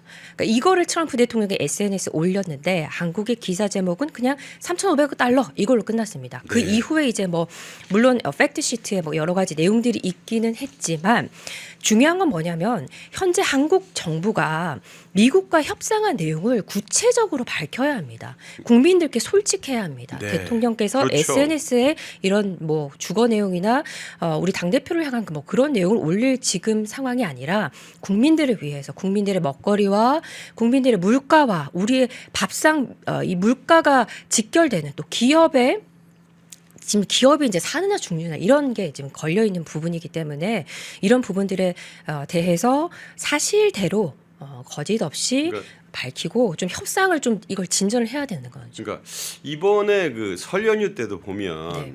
그 대통령이 트럼프 대통령이 또는 뭐 그쪽은 설 연휴가 아니지만 네네. 트루스 소셜을 프레젠트 통해서 데이였습니다. 네. 이제 특히 국제 통상 관세 무역 또 안보 뭐 이란 문제 이런 네. 것에 대한 것은 수시로 국민들에게 알리고 이해를 구하고 또 발표도 하고 그러잖아요. 네. 근데 우리는 대통령 SNS에 지금 어제 하루 빼고는 거의 뭐 매일 부동산 얘기만 계속 올라오고 있는데 네. 이걸 우리는 어떻게 읽어야 되는 겁니까? 지금 참 방향성을 잘못 잡고 계시다. 방점을 잘못 짚고 계시다. 이런 말씀을 드리고 싶습니다. 제가 지난 시간에도 말씀드렸듯이 X는 일론 머스크가 인수한 이후로 미국의 보수 진영이 잡고 있는 플랫폼입니다. 그러한 플랫폼에 이렇게 반시장적인 반자유적인 메시지를 우리나라의 대통령이 계속 올리는 것은 미국과의 협상에 있어서 결코 유리한 위치를 선점할 수 없다는 말씀을 좀 드리겠고요. 대통령과 정부 여당은요. 국익을 우선으로 해야 합니다. 국민의 먹고 사는 문제를 가장 최우선으로 해야 합니다. 지금 트럼프 대통령이 관세에 대해서 이렇게 압박을 하고 있는 이유는 뭐냐면요. 트럼프 2기 행정부가 들어서고 나서 캐롤라인 레비 대변인이 브리핑할 때 가장 많이 했던 말이 America is back 다음으로 있습니다. 정책에 관련해서 진짜 많이 했던 말이 뭐냐면 No tax on chips, no tax on overtime work, no tax on cyber security 이 부분입니다. 이게 뭐냐면 서민과 관련된 세금을 대폭 삭감하겠다는 거예요. 네. 서민들이 보통 이제 우리 미국 가면은 한국인들이 조금 처음에 적응 못하는 게 텍스. 그러니까 우리가 음식값을 지불했는데 또 왜 텍스를 줘야 되느냐 이렇게 생각 많이 하는데 일반 서민들, 뭐 서버들이나 이런 분들은 그런 다 텍스로 먹고 사는 거거든요. 그렇죠. 근데 그 no tax on chips 텍스에 그 그러니까 팁에 팁에. 텍스를 지불하지 않겠다. 그리고 시간의 근무 수당에 텍스 지불하지 않겠다. 사이버 시큐리티 텍스 지급하지 않겠다. 또 관세를 통해서 들어들인 미국의 수입을 통해서 전 국민에게 약속한 지급하려고 하는 트럼프 대통령에게 그 돈이 있습니다. 그러니까 미국인들의 얘기 들어보면 그 되게 지금 기대를 하고 있더라고요. 그런 부분에 있어서 서민의 물가, 국민의 먹고 사는 문제 이거를 해결해 주기 위해서 트럼프 대통령도 미국의 자국의 이익을 위해서 그렇게 하고 있기 때문에 우리나라도 정부 여당도 좀 야당의 이런 목소리를 들어서 우리 국익을 위해서 국민을 위해서 좀 일을 해주셨으면 좋겠다 하는 말씀을 드리고 싶습니다. 네, 요즘 우리가 이제 언론을 대하면서 저도 뭐 평생을 유튜브보다는 레거시 미디어에서 일했던 사람인데 요새 그 영어로 자꾸 레거시 미디어 이게 사실 뭐 좋은 말은 아니에요. 전통적인 제도권 언론사들을 말하는 건데 뭐 지상파 방송이든 뭐 그렇다 공중파라고 하는 분들이 있는데 공중파는 정확한 용어가 아닙니다. 지상파 방송과 뉴스 전문 채널, 뭐 종합 편성 채널, 그다음에 뭐 종합 일간지, 뭐 경제신문 많은 그 레거시 미디어들이 있는데 거기에 나오는 뉴스만 가지고는 우리가 어떤 진실에 접근하기가 대단히 어렵다. 또 진실을 말하지 않는다라는 지적들을 실제로 많이 합니다. 네. 그렇다면 유튜브에서 그러면 진실을 얻을 수 있느냐? 유튜브도 여러 가지 편향된 유튜브가 많이 있고 네. 사실을 그 제대로 전하지 않는 유튜브가 많아요.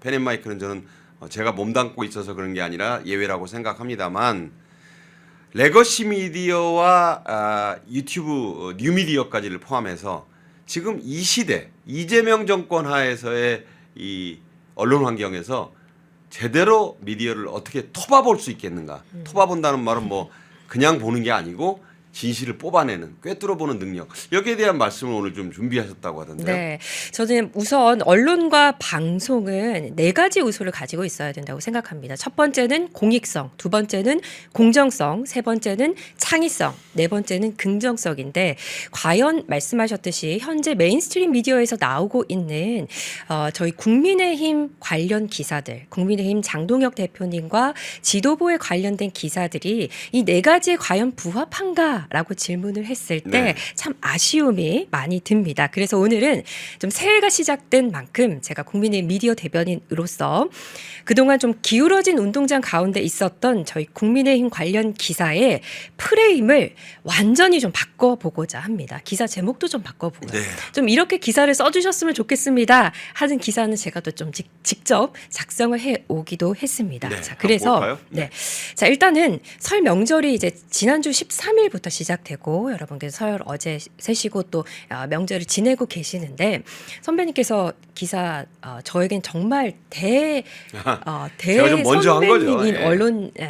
언론이신데 만약에 설 명절이 시작되면서 선배님께서 언론사 아직 만약에 계셨다면 데스크를 보고 계시는데 국민의힘 출입 기자에게 이번 설 명절이 시작되면서 이 기사는 반드시 취재를 하고 보도를 해라라고 데스킹을 하셨다면 어떤 기사 발제를 시켰을 것 같나요? 저는 좀 이 한미 간의 작년 7월, 8월부터 11월 경주 그리고 지금 이 순간까지 이어지고 있는 네.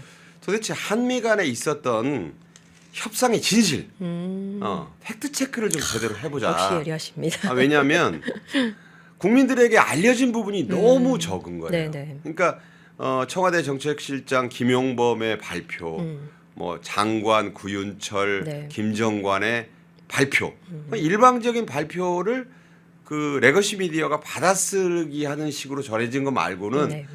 도대체 팩트가 잘 알려지지 않고 있다. 특히 이제 이 이재명 정권 들어서 중요한 것 중에 하나가 양쪽 발표가 없이 각자 발표를 하고 네. 그런데 우리는 미국 측 발표를 제대로 전해주지 않아요. 네. 그러니까 공동 발표라는 게 없다 보니까 생기는 오류가 아닌가. 그럼 기자들은 미국 측 발표와 한국 측 발표의 비교 분석을 통해 진실을 뽑아내려는 노력을 네. 좀 해야 되지 않느냐. 아, 저는 정말 그렇게 얘기하십니다. 봅니다. 네. 네. 역시 말씀하셨던 이 부분이 제가 앞서 말씀드렸던 공정, 공익, 긍정, 창의에 딱 부합되는 그런 기사 주제가 아닌가 생각이 드는데요. 자, 그러면 우리 이번 명절이 시작되면서 13일에 과연 어떤 국민의힘 관련 보도들이 됐는지 네이버 댓글창에 네이버의 검색창에 국민의힘 장동혁 이렇게 검색을 하면 어떤 기사들이 주류를 이루고 있는지 일단 13일에 제가 검색을 했던 그 화면을 여러분 함께 보도록 좀 하겠습니다. 그러니까 화면 이제 보면서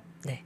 2026년 1월 13일 네이버 검색창에 장동혁 세 글자를 치고 탁 치면 떴던 화면을 보여주시는 네. 거죠. 자, 화면 한번 함께 보겠습니다. 자, 국민의힘 혹은 장동혁 대표 이름을 딱 쳤을 때 여러분 국민의힘 관련된 기사들 국민의힘에서는 국민을 향해서 어떤 설 명절 인사를 했는지 혹은 장동혁 당대표와 우리 국민의힘 지도부는 국민의 이 먹거리를 위해서 국민의 민생을 위해서 어떤 인사를 하고 어떤 정책을 발표했는지가 아니라 이렇게 장동혁 대표님 관련 기사도 아닌 배현진 의원의 징계 관련 기사가 떴습니다. 자, 다음 화면도 함께 보도록 하겠습니다. 마찬가지로 국민의힘 이렇게 쳤을 때 역시나 이 윤리위 관련해서 나왔습니다.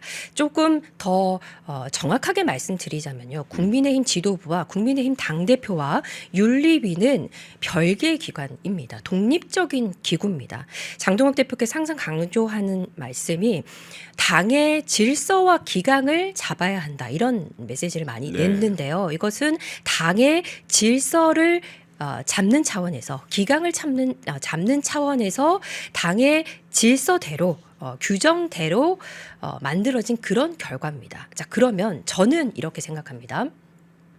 국민을 위해서 우리가 이런 보도가 나와야 한다. 다음 화면 보도록 하겠습니다. 여러분, 이 징계 관련 뉴스 말고요. 설 명절이 시작되면서 야당에서는 국민을 위해서 당원들을 위해서 어떤 메시지를 냈는지 어떤 설 명절 인사를 했는지 기사가 너무 안 돼 있습니다. 그러니까 이제 장동혁 대표를 주제로 했는데 배현진이 주제인 주어인 기사가 먼저 나오는 거는 네. 그러니까 이게 좀 주객이 전도되는 거죠. 네. 그러니까 워딩을 키워드를 정리하는 순서에 문제가 있는 거 아닌가요? 네, 그래서 제가 언론인 분들께 좀 부탁을 드리고 싶은 것 그리고 국민의 미디어 대변인으로서 이 프레임을 전환시켜야 된다. 우리의 운동장으로 다시 끌어와야 된다. 이런 말씀을 좀 드리면서 설 명절이 시작되면서 국민의힘 관련 기사든 가장 먼저 나오고 가장 많이 바이럴돼야 하는 기사 내용은 바로 이것이다라는 말씀에서 제가 기사를 직접 적어봤습니다. 기사 네. 제목은요. 장동혁 명절 인사 국민 속으로 더 들어가겠다 강조 이 내용입니다. 제가 네. 기사를 쓴 내용을 그냥 그대로 읽어드리겠습니다. 장동혁 국민의힘 당대표가 13일 국민의힘 유튜브를 통해서 설 명절 인사를 발표했습니다. 장 대표는 영상에서 연휴에도 국민의 안전을 위해 헌신하고 계신 소방관, 경찰관, 국군 장병 여러분 그리고 응급실을 지키고 계신 의료진 여러분께 마음을 담아 감사의 인사를 드린다고 밝혔습니다. 네. 이어 길고 유난히 추웠던 겨울의 끝자락에 다다랐다며 국민의힘은 희망의 봄을 준비하는 마음으로 국민 속으로 더 깊숙이 들어가겠다고 강조했습니다. 그러면서 청년의 용기를 북돋우고 국민의 삶을 보살피면서 대한민국이 새로운 내일로 나아갈 수 있도록 더 힘차게 더 열심히 뛰겠다고 밝혔습니다. 장 대표는 올 한 해 국민 여러분의 가정마다 건강과 행복이 가득하기를 소망한다며 당원과 국민들에게 인사를 전했습니다. 그러니까 과거에 제가 이제 현역으로 한참 기사 쓰고 취재 다닐 때는 설이다 그러면 물론 대통령이나 여당의 각 부처 장관들의 그런 메시지 같은 게 나와요. 네. 하지만 그와 같은 비중으로 적어도 그 다음으로는 야당 대표의 메시지가 분명히 나오고 네. 각 당의 입장이라든가 또 동정 이런 게 나오는데 요즘은 보면 장동혁 대표 얘기는 거의 안 보이고 오히려 장 대표를 공격하는 기사, 뭐 장 대표가 뭘 잘못했다는 기사. 그러니까 도대체 장동혁 대표는 연휴 기간 중에 어디서 뭘 하는 거야? 이런 게 일절 보도가 안 되고 그저 국민의힘의 자체 유튜브나 홈페이지에만 기사가 나와 있다 보니까 이 나라에는 야당이 없는가? 야당 대표는 존재하지 않는가?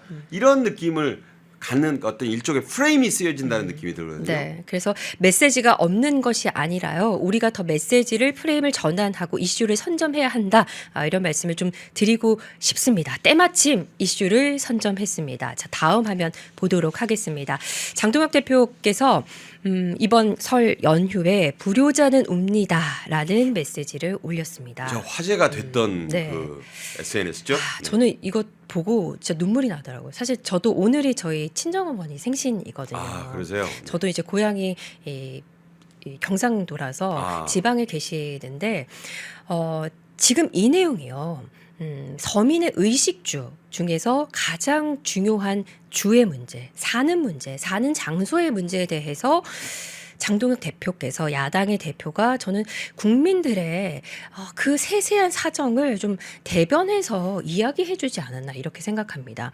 다주택자도 있고요. 집이 없는 사람도 있고요. 그리고 이제 3월이 시작되면 새학기가 시작됩니다. 저도 지방에서 올라왔기 때문에 서울에 네. 대학을 다닐 때 월세를 구해서 살았거든요. 그러면 3월이 시작되면 이 대학가의 월세난 제가 며칠 전에 저는 이렇게 취재나 기사 확인할 때 현장을 이렇게 가서 직접 확인하는 걸 좋아해서 네. 이대 쪽, 신촌 쪽을 한번 쭉 둘러봤고요. 그래요. 그다음에 고대에 있는 이제 저희 학교에 있는 안암 쪽도 둘러보고 네네. 서울대에 있는 관악을 쭉 한번 둘러봤습니다. 그래요? 그러니까 봤는데 부동산 같은 경우에 이렇게 방 원룸 뭐 전세, 월세 이렇게 붙여져 있잖아요.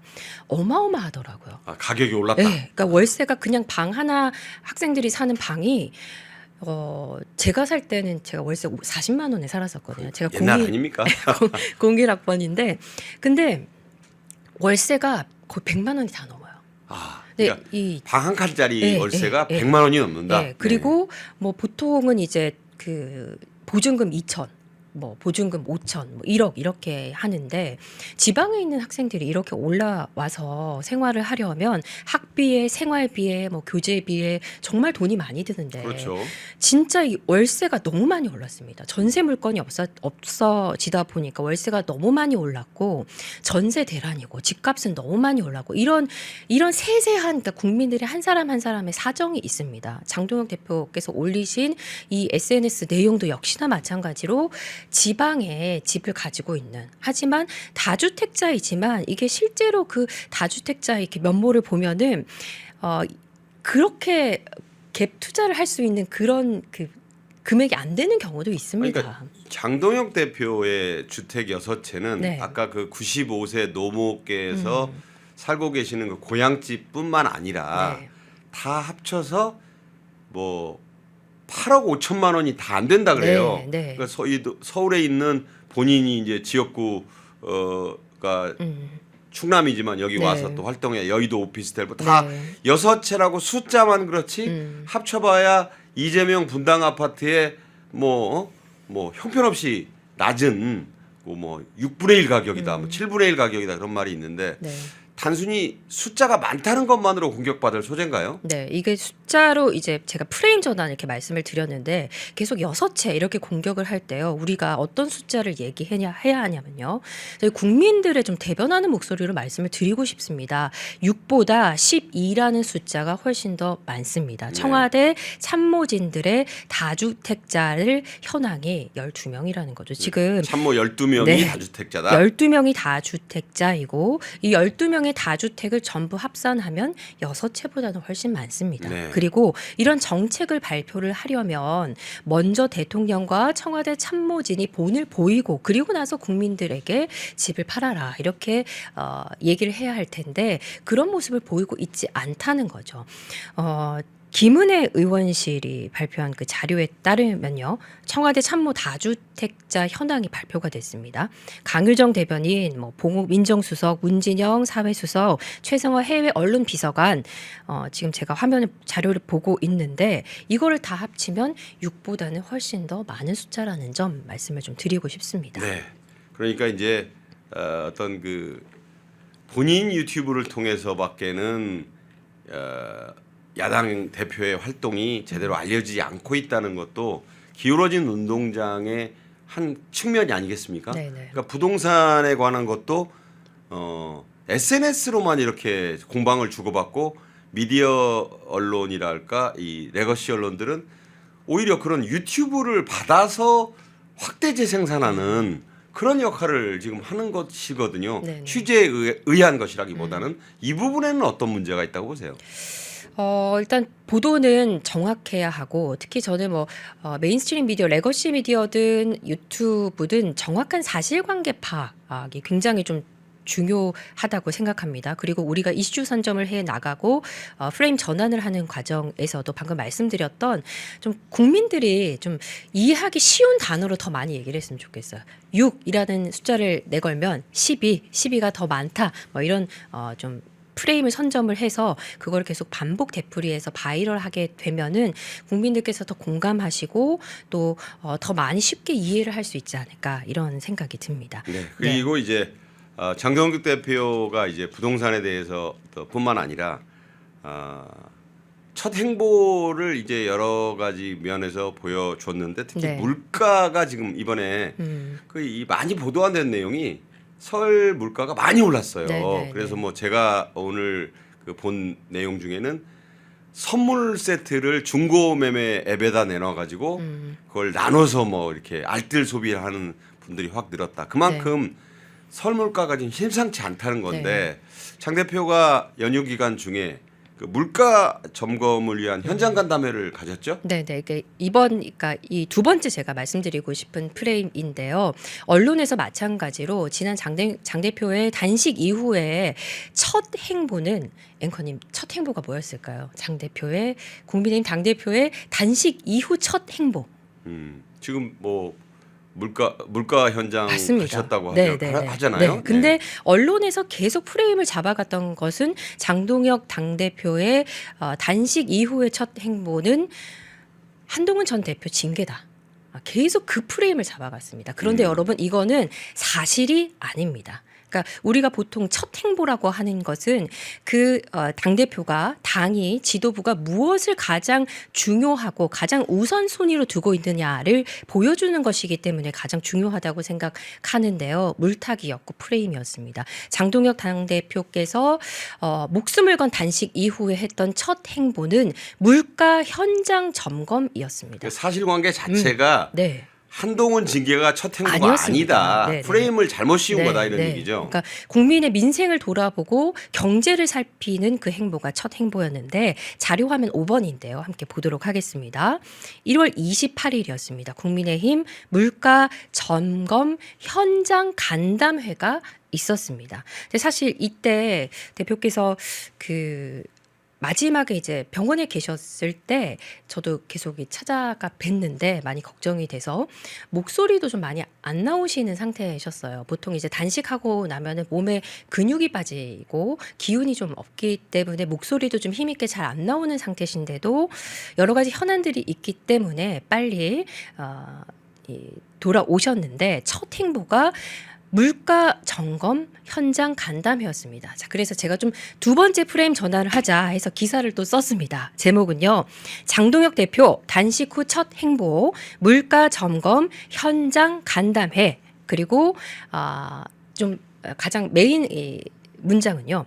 고물가는 서민 밥상 파괴자다. 현금 살포는 당뇨 환자에게 설탕물을 먹이는 것이다. 이 대목이 저는 말이었습니다. 아주 와닿더라고요. 네. 당뇨 환자에게 설탕물을 먹이는 것과 같다. 네. 자, 그래서 그동안 있었던 그 잘못된 기사들의 프레임 전환을 위해서 제가 쓴 기사를 좀 알려드리겠습니다. 자, 국민의힘 장동혁 대표가 단식 이후 첫 공식 행보로 물가 현장을 찾았습니다. 장 대표는 12일 서울의 한 하나로마트를 방문해 장바구니 물가를 점검한 뒤 고물가는 서민들의 평범한 밥상과 일상의 행복을 깨뜨리는 파괴자라며 현 정부의 현금성 지원 정책을 강하게 강하게 비판했습니다. 장 대표는 우리 서민들은 하루하루 평범한 밥상에서 행복을 느낀다며 물가는 삶의 질을 평가하는 척도이자 삶의 만족도와 반비례하는 지표라고 말했습니다. 이어서 경제라는 유기체에서 고물가는 만병의 근원이고 경기 유기체는 모든 합병증의 원인이라고 했습니다. 네. 네, 특히 현금 쿠폰 등 재정 살포 정책을 겨냥해 시장에 현금이 과도하게 풀리는 것이 고물가의 원인 중 하나라며 물가가 서민들의 일상을 위협하고 있는데도 계속해서 현금을 살포하는 것은 당뇨 환자에게 설탕물만 먹이는 것과 같다라고 했습니다. 이날 진짜 마트를 이렇게 돌아보면서 구체적으로 달걀 한 판 가격이 10,000원을 넘어섰고 그리고 특별 할인인데도 7,000원을 웃돌았고 또 사과 가격이 지난해보다 20%나 올랐습니다. 그러니까 뭐 이번에 보니까 그 10만 원짜리 한 장 들고 나가면 네. 설 차례상 하나를 제대로 작년처럼 꾸리기가 도저히 불가능하다. 네. 실제로도 그런가요? 뭐 정말, 주부시기도 네, 하잖아요. 네. 예전에는 뭐 10만 원이면 저도 이제 요리를 하면서 재료를 사면 뭐 3만 원 안에서도 가능했던 것 같아요. 근데 10만 원으로도 보통 이렇게 좀 푸짐하게 이제 식사를 차리기가 굉장히 어렵습니다. 너무 물가가 올랐고 사과 같은 경우에도 저도 주로 아침 식사를 하게 되면 사과를 먹는데 네네. 사과값이 너무 올라서 진짜 금사과가 돼버린 그런 물가 현황이라고 볼 수 있습니다. 그래서 제가 강조드리고 싶은 부분은 지금 우리 국민들이 서민들이 정말 중요한 거는 물가입니다. 물가고 먹고 사는 문제, 밥 한 끼 먹는 것. 그리고 의식주에서 주의 문제 이런 부분입니다. 아무리 집을 팔라고 한들 대출 규제가 묶여 있기 때문에 서민들이 집을 사기는 정말 어렵습니다. 그래서 국민들을 위해서 이렇게 야당 당대표가 물가를 잡고 또 서민을 위해서 이런 행보를 하고 있는 부분에 좀 방점을 좀 두셔서 보도를 해주셨으면 좋겠고 여당에서도 정부에서도 이런 목소리, 국민의 민심을 대변하는 이런 야당의 목소리를 당대표의 목소리를 좀 들어주셨으면 좋겠다는 말씀을 드리고 싶습니다. 네. 그리고 세 번째로 그 교섭단체 대표 연설을 이제 연휴 전에 네. 장동혁 대표가 했는데 여기에 대해서 제대로 알리는 언론이 거의 없어요. 그러니까 무슨 전직 대통령에 대한 문제만을 무슨 야당이 전유물처럼 다루는 것처럼 그렇게 보도를 하고 야당이 정책적으로 대안을 내고 어떤 이재명 정권의 이 정책적 실정 부분 또 왜 부동산을 정책으로 풀지 않고 SNS 정치로 하느냐 이런 것들도 다 지적을 잘 했는데 네. 우리가 다시 한번 며칠 지나긴 했습니다만 어떤 의미에서는 야당이 정책 정당으로서 내는 대안들이 없다고 하시지 말고 그 내용을 제대로 알리는 것도 중요하다는 말씀을 네. 우리 이지혜 대변인 하고 계신데 네. 그 점을 좀 강조할 필요가 자, 있어요. 그래서 프레임 전환 세 번째 전략은요. 그들의 운동장으로 우리가 끌려가면 안 됩니다. 이렇게 국민의 물가와 민심을 제대로 보지 못하고 있는 그들의 프레임에 절대 우리가 끌려가면 안 됩니다. 우리의 운동장으로 그들을 끌어와야 하는데요. 저는 우리의 그 운동장에 대한 모든 전략과 모든 내용들이 이번에 당대표의 교섭단체 연설에 있었다고 생각을 합니다. 네. 저는 이번에 당대표의 그 교섭단체 연설에서 가장 방점을 찍고 싶은 말은요.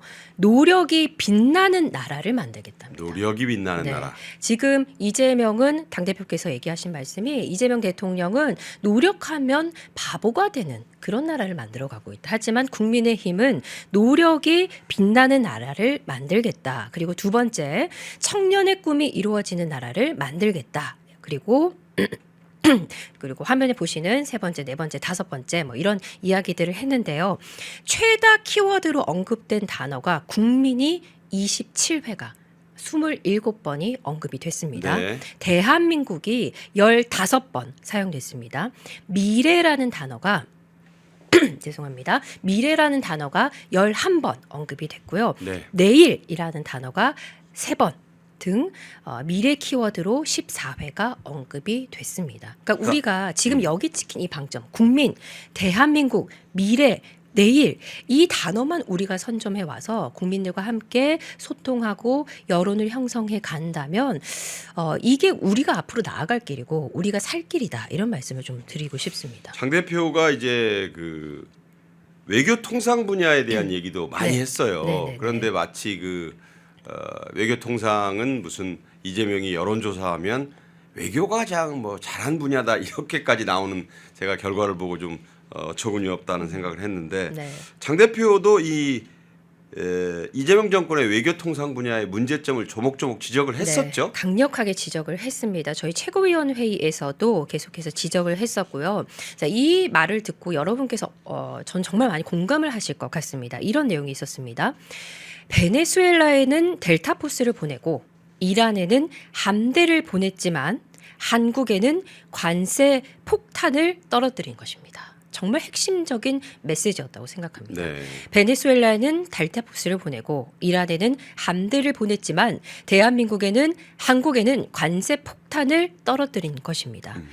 시각적으로는 함대를 보내거나 델타포스를 보내거나 마두로를 잡아간 것이 시각적으로는 굉장히 더 큰 일일 수 있지만 대외 무역 의존도가 우리나라가 굉장히 높습니다. 이런 우리나라에서 비군사적인 이러한 제재가 훨씬 더 심각한 타격을 입을 수 있습니다. 네. 그러니까 이미 타격을 입었는데도 타격을 입지 않은 것처럼 이 타격에 대해서 정확한 사실을 국민들께 얘기하지 않고 있고 이미 더 큰 타격이 올해 2026년도에 오고 있는데 대안과 또 해법은 전혀 제시하지 않고 있는 정부 여당에 대해서 국회에서 비교섭단체 연설에서 당대표께서 정확하게 지적을 했습니다. 또 구체적인 내용으로는요.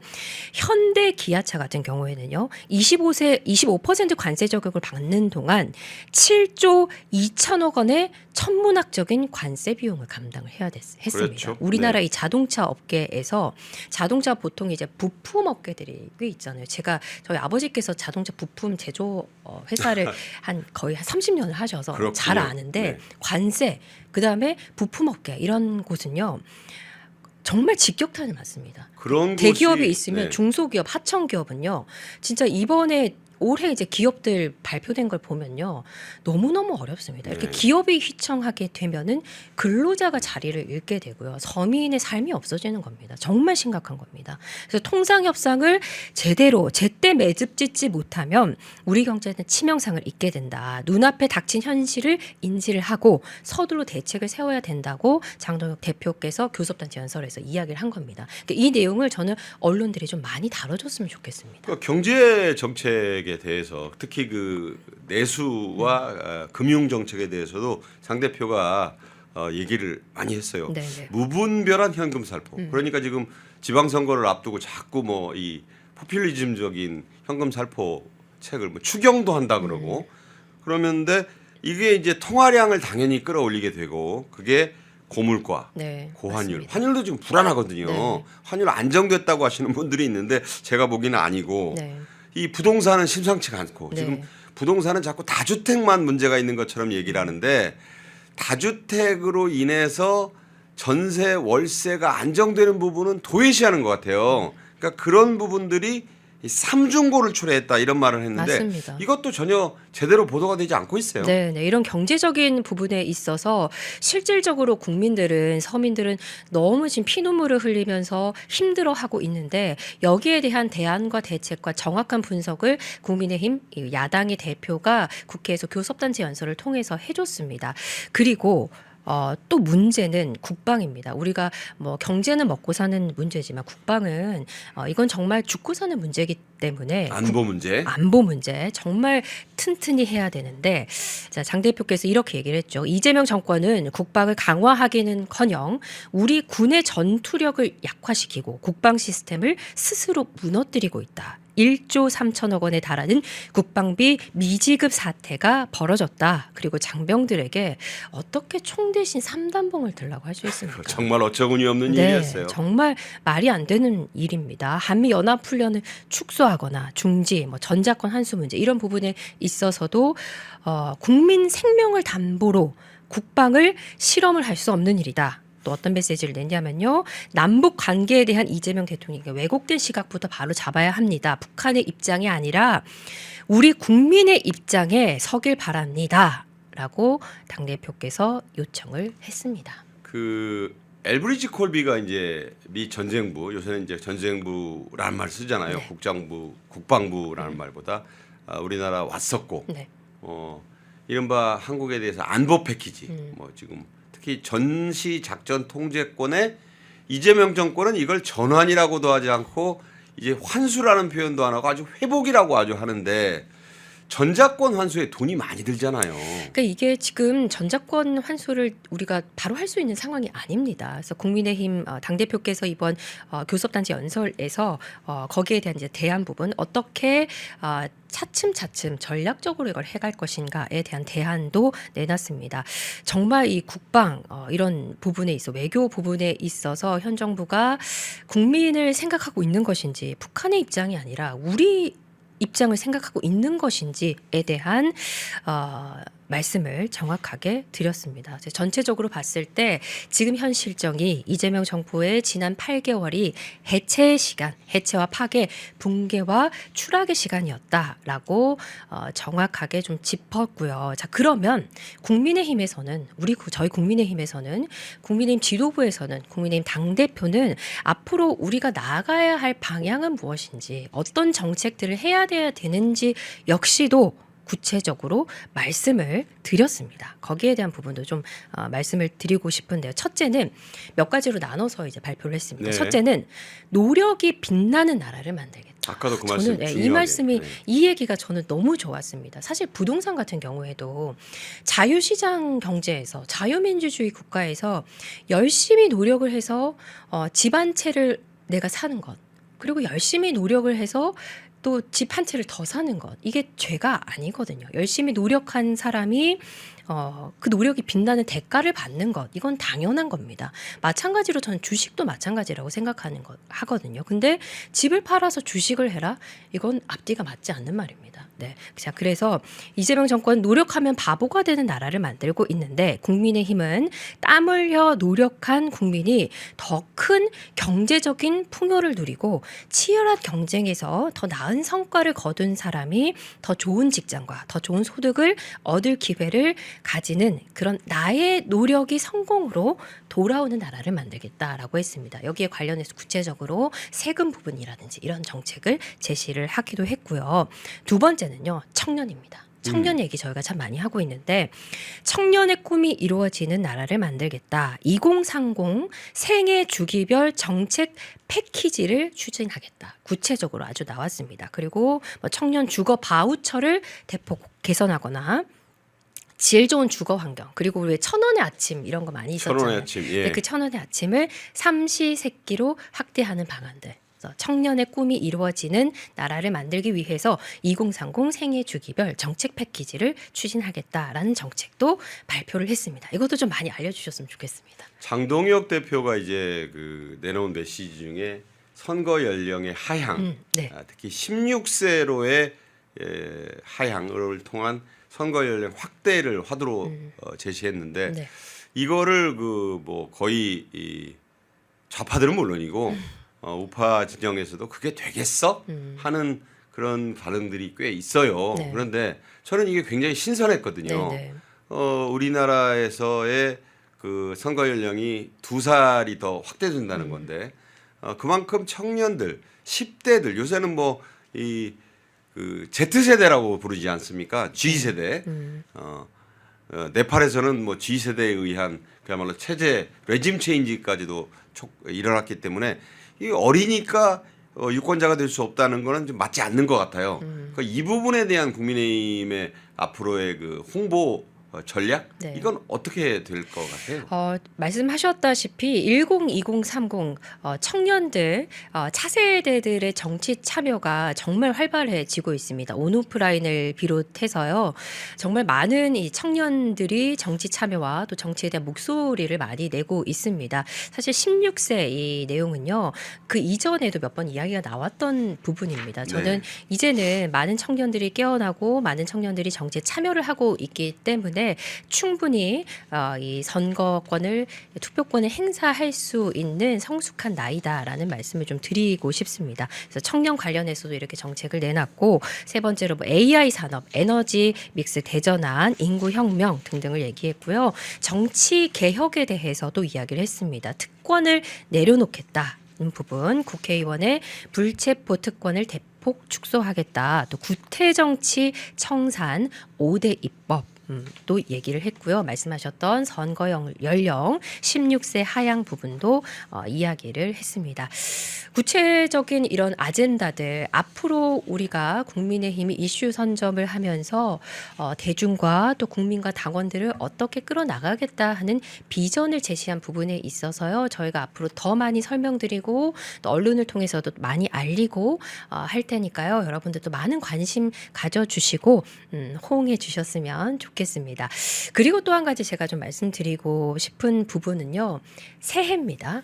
네. 새해가 됐는데 이제는 이제 새해에 우리가 새로운 아젠다로 새로운 주제로 앞으로 더 나아가자라는 좀 말씀을 드리고 싶습니다. 그러기 위해서는 특히 뉴스 부분에 있어서 한미 관계나 미국 외신 관계 이 뉴스에 있어서 우리 진영 내에 가짜 뉴스들을 잘 분별할 필요가 있다. 저는 이 말씀을 좀 드리고 싶습니다. 네. 전쟁에 있어서 상대 진영이 우리 진영을 흐트러뜨리기 위해서 전투력을 상실하기 위해서 하는 방법들에는 여러 가지가 있겠지만요. 교란 작전을 일으키기 위해서 가짜 정보를 떨어뜨리는 경우도 있습니다. 특히 저는 외신 관련해서는 이런 가짜 뉴스들을 참 잘 분별할 필요가 있다는 말씀을 좀 드리고 대표적으로 싶습니다. 그 국제 뉴스에 섞여 들어오는 최근의 가짜 뉴스 사례 네. 어떤 게 있을까요? 제가 지난 시간에 말씀드렸던 것은 이제 언론의 지형의 부분이었었고요. 그 외에 저는 우리 국민의힘 당원들과 우리 지지자들을 너무너무 사랑합니다. 네. 어떨 땐 정말 마음 아프도록 가슴이 시리고요. 너무 많이 상처받으시고 너무 많이 애쓰시고 너무 많이 땀 흘리시고 희생하시고 이런 분들을 보면서 너무 마음이 아픕니다. 그래서 더욱더 저는 우리가 이 가짜 뉴스를 잘 분별해야 된다고 생각하는데 재작년에 워싱턴 DC 공산주의 피해자 박물관에서 포럼이 열렸던 적이 네. 있었어요. 근데 그때 뭐 타라오 박사님이나 고든창 변호사님이나 이런 분들이 이제 말씀을 하시는 와중에 여러분들이 놓치시면 안 되는데 놓치신 포인트가 있습니다. 뭐였냐면 이제 뭐 12.3 관련해서 이야기를 하면서 이게 미군이 작전이 들어갔던 이야기가 있는데 그때 고든창 박사님이 뭐라고 하셨냐면요. That's ridiculous라고 했습니다. 그러니까 이 말씀을 좀 드리고 싶습니다. 그리고 미국의 대사관과 주한미 대사관이라든지 계속 그 부분은 사실이 아니다라고 이야기를 했고요. 제가 취재한 백악관 출입 기자와 뭐 국무부라든지 이런 취재원들과 취재를 했을 때 미군이 개입됐다는 것은 그것은 가짜 뉴스다라고 네. 했습니다. 그리고 두 번째는요. 침소 봉대를 하는 겁니다. 작은 뉴스를 네. 키운다. 네, 예를 들면요. 트럼프 대통령의 마가 진영의 트럼프 대통령의 America is back, 미국을 다시 세우겠다라는 그 안에는 기독교 정신과 헌법을 근간으로 해서 다양한 정책들이 있습니다. 정말 다양한 정책들이 있습니다. 기독교 정신 뭐 여러 가지 뭐 믿음 페이스 오피스를 세우는 부분들, 뭐 선거 관련된 부분들, 세금 관련된 부분들 여러 가지가 있는데 그 부분 중에서 너무 한 가지를 침소봉대하지 않았으면 좋겠고요. 아전인수식으로 우리가 확대 해석하지는 않았으면 좋겠습니다. 이게 우리 진영에 결코 도움이 되지 않는다는 우려를 사실 제가 미국 측에서 많이 듣고 있기 때문에 드리는 말씀입니다. 승리하기 위해서는 사실에 기반해야 되고 아전인수를 하거나 확대 해석하거나 부풀리거나 혹은 이런 경우도 있습니다. 아무래도 워싱턴에 있는 한국 이제 기자들도 백악관에 들어가서 취재를 못하다 보니까 근데 답답해서 정말 열심히 특파원들이 하는 거 알거든요. 소식은 알고 싶어요. 그럼 백악관 이제 보냅니다. 그럼 그 답변이 이제 오는 게 트럼프 대통령도 아니고요. 접근을 할 수 없죠. 코어층에 접근을 못 하잖아요. 뭐 캐롤라인 립 대변인도 아니고 장관도 아닙니다. 근데 그 밑에 이제 홍보 관리나 이런 하는 직원들이 이메일로 답변하죠. 답변을 굉장히 형식적으로 써줄 수가 있습니다. 근데 그게 백악관 관계자가 이렇게 얘기했다라 하면서 한국에는 너무 헤드라인으로 크게 잡힐 때가 그뭐 있습니다. 일면 제목으로 뽑고 그래요. 네, 그렇게 그래서- 이제 이메일 받으면 네네네 그런 경우가 있고 그 다음에는 뭐 한국의 이제 여러 가지 이야기들이 많이 돌고 있습니다. 그렇지만 정확한 뭐 트럼프 대통령의 정확한 발언, X를 통한 트루스 소셜을 통한 발언 혹은 그런 메시지가 아닌 경우에 우리가 너무 그 메시지를 짜집기를 하거나 스토리를 만들어서는 안 된다는 말씀을 제가 제 말이 아니라 미국에 계신 분들로부터 제가 너무 주의를 너무 많이 받았습니다. 그렇게 하다가는 한국의 보수 진영이 오히려 더 실패할 수 있다. 너무 많은 우려를 보내주셨거든요. 또 한 가지 백악관의 공식 초청을 받았다. 이런 이제 이야기들 있잖아요. 이거에 대해서 제가 알아봤습니다. 백악관 출입 기자님께도 여쭤보고 여러 관계자들께 여쭤봤는데 백악관이 아니라 그 옆에 있는 에비뉴 옆에 있는 Old Executive Office가 있습니다. 근데 그 부서가 미국과 미국 시민들과 이제 전 세계에서 오는 많은 편지들을 정말 많이 받습니다. 그런 편지들을 받으면 정리하고 하는 부서인데 그게 이제 너무 많이 올 경우에는 이 사람이 누군지 네. 이 사람 이름과 그냥 보통 이제 미국 시민인 경우에는 아이디 하나만 있으면 다 통과가 가능하잖아요. 근데 이 사람이 누군지 그다음에 점검을 해야 되기 때문에 키나 몸무게나 사진을 보내라. 그러니까 신원 점검 차원에서 보내는 게 좀 뭐 그거를 확대 해석한다거나 확대 발표한다거나 이런 게 아니라 저도 아무래도 이제 언론인 출신이다 보니까 단어 하나 사실을 주어를 바꾼다든지 뭐 백악관이 말했다더라. 그럼 백악관 누가 말했느냐? 백악관 관계자가 말했다더라. 백악관 관계자 누가 말했냐? 전 되게 파고들거든요. 네, 중요하죠. 네, 대통령이 말했느냐, 대통령이 어디를 통해서 말했느냐, 이 기사 출처가 어디냐, NIT냐, NI 포스트냐, 워싱턴 포스트냐, 워싱턴 타임즈냐 이런 게 되게 중요하거든요. 근데 그거를 좀 아무래도 우리 진영이 많은 상처를 받고 우리 국민들께서 그동안 많은 상처가 있고 많은 이 피를 흘리다 보니까 마음이 약해진 상황에서 어떤 작은 도움이라도 어떤 다른 작은 하나라도 한국에 관련된 게 미국에 떴을 때 이게 우리의 도움으로 오길 바라는 간절한 마음은 알지만 우리가 앞으로 더 승리해 나가고 2026년도에 저희 국민의힘과 또 함께 하시는 우리 당원들과 지지자들이 함께 대한민국을 다시 세워나가기 위해서는 특히 미국 관련 외신 관련 기사에 있어서 너무 감정적으로는 대응하지 말자는 말씀을 좀 드리고 싶습니다. 지금 그 국제뉴스에서 가장 이제 따끈따끈한 그 뉴스는 호르무즈 해협에 관한 문제입니다. 호르무즈 해협을 이란의 혁명수비대가 훈련을 좀 하겠다면서 몇 시간 봉쇄를 했어요. 네. 그래서 지금 사실 세계가 좀 긴장하고 있습니다. 호르무즈 해협은 이란하고 오만이 관장을 해요. 근데 이란이 거길 완전히 틀어막으면 우리가 이제 두바이산 원유를 수입해 오고 있기 때문에 문제가 아주 심각해질 수 있습니다. 지금 미국의 항공모함 전단이 2개가 가 있어요. 네. 하나는 에이브러햄 링컨 호가 가 있고 네. 제럴드 포드 항모가 세계 최대의 핵 추진 잠수함 전단이 또 배치가 돼 있고 자 언제든지 트럼프 대통령의 명령 한마디면 이란이 공습될 수 있고 또 이란의 핵 협상이 지금 진행 중이기 때문에 자 이 문제는 우리 입장에서도 원유의 지나는 길목이기도 하고 트럼프가 이제 델타 포스로 그 베네수엘라 갔던 거 이후에 과연 무력 행사를 통해서 독재 정권을 한번 어떻게 손을 봐줄 것이냐라는 문제하고도 관련이 있기 때문에 매우 중요한데 자 우리가 이런 뉴스를 참 자세히 접하지 못하는 안타까움이 있거든요. 국제 뉴스를 잘 보는 방법 오늘 끝으로 좀 정리해 주십시오. 저는 국제뉴스 같은 경우에는 항상 그 raw material 원래 그 원문을 좀 보시라 이런 말씀을 드리고 싶습니다. 이건 비단 전 국제뉴스뿐만이 아니라고 네. 생각을 합니다.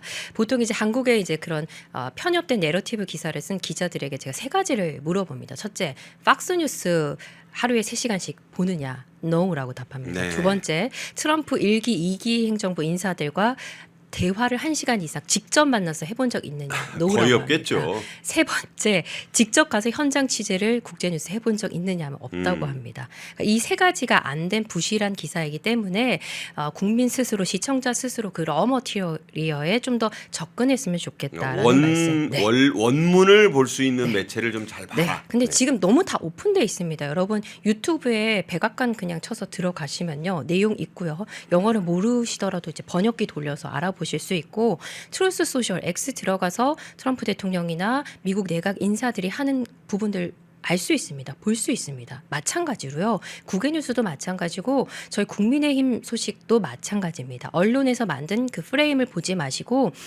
장동혁 대표 교섭단체 연설 총 약 50분입니다. 이거 다 보신 분 정말 없더라고요. 근데 전체 연설을 좀 보셨으면 좋겠습니다. 그리고 국민의힘 저희 최고위원 회의가 내일이죠. 목요일, 매주 월요일, 목요일 최고위원 회의가 열릴 때요. 국민의힘 TV 접속하셔서 전체 발언을 좀 들어보셨으면 좋겠습니다. 하나의 프레임에 있는 단어를 빼서 듣는 것이 아니라 언론이 만들어준 그 지형 안에 우리가 들어가는 것이 아니라 승리하는 그런 똑똑한 국민이 되기 위해서 원문 자체 그 원소스 자체를 좀 보시면 좋겠다. 그리고 그 원소스 자체를 또 빨리빨리 저도 국민의 미디어 대변인으로서 여러분께 전달 드리도록 하겠습니다. 그러니까 제가 그 말씀을 들으면서 우리나라 사람들이 역사를 특히 조선시대 역사 좋아하는데 그 드라마만 보고 드라마를 이제 그 역사를 이해하려고 하는 분들이 있어요. 그러니까 드라마는 많이 왜곡이 되는 게 있거든요. 그러니까 이제 우리가 흔히 하는 말로 조선왕조실록 네. 그 중에서도 그 원본이 되는 사초가 있잖아요. 네네. 뭐 정치인들이 툭하면 사초를 쓰는 심정으로 뭐 그러는데 정말 그 일기 쓰듯이 가감없이 쓴 그 원문을 봐야 이 뜻을 알 수 있다. 물론 영어가 딸리는데 어떻게 봐요? 그런데 번역기 좋아요 요새. 네네. 그러니까 이재 대변인 같이 영어 잘하시는 분뿐만 아니라 본인이 노력만 한다면 뭐 직접 그 원뉴스, 폭스뉴스도 그렇고 스타 뉴스맥스 같은 네네네. 그런 우파 채널들도 보시면서 영양가를 골고루 섭취해야지 뭐 뉴욕타임스, 뭐 CNN 물론 유수의 매체긴 합니다만 너무 좌편향적인 그 성격이 있기 때문에 잘 보시란 말씀을 드렸고요. 오늘 장시간 또 이렇게 나와서 여러 가지 가려진 진실에 대해서 제대로 뉴스를 좀 봐야 진실을 알 수 있다. 그런 말씀해 주신 국민의힘의 이지혜 미디어 대변인께 감사 말씀 드리면서 다음에 또 뉴스를 통해서 또 펜앤마이크 채널을 통해서 인사드리도록 하겠습니다. 오늘 그리고 그제 좋은 말씀 대단히 감사합니다. 고맙습니다. 고맙습니다. 네. 여러분 새해 복 많이 받으세요. 네, 감사합니다. 시청자 여러분 안녕하십니까. 펜앤마이크 선우윤호 기자입니다. 오늘은 제가 제품 하나를 소개해 드리려고 하는데요. 바로 남재은 박사가 직접 개발한 알부민 울트라맥스. 누적 판매량이 300만 병을 돌파한 만큼 후기로 검증된 뭐 그런 제품이라고도 볼 수가 있는데, 그러면 많은 분들이 대체 어떤 부분에서 무엇을 보고 300만 병이 넘는 이 주문량을 돌파했는지 그걸 알아야겠죠. 바로 많은 분들이 꼽는 것에 피로회복, 면역력, 그리고 간 건강 등이 있습니다. 무엇보다 남재은 박사가 본인이 직접 마시면서 개발에 참여했기 때문에 다른 제품들을 보더라도 이름을 걸고 판매하는 제품들은 당연히 자신감이 있을 수밖에 없습니다. 그것이 이러한 자신감이 300만 병 돌파라는 그런 판매량으로 입증된 거기도 하고요. 이 피로회복, 면역력, 집중력 저하, 간 건강 등 이 하루 한 병 바꿔보시면은 아마 일상이 달라졌다는 후기들이 많은 것처럼 여러분들도 그 후기가 자신의 후기가 될 수 있을 거라 생각을 합니다. 지금 구매하시면 펜앤마이크 이벤트로 정말 그 어디서도 경험할 수 없는 이벤트를 경험하실 수가 있습니다. 바로 2+1 이벤트인데요. 지금 바로 우측 하단에 나와 있는 번호 1522-1331 152-1331 전화 주시면은 펜앤마이크에서만 진행하는 2+1 이벤트로 알부민 제품 구매하실 수가 있으니까 많은 관심 부탁드리도록 하겠습니다.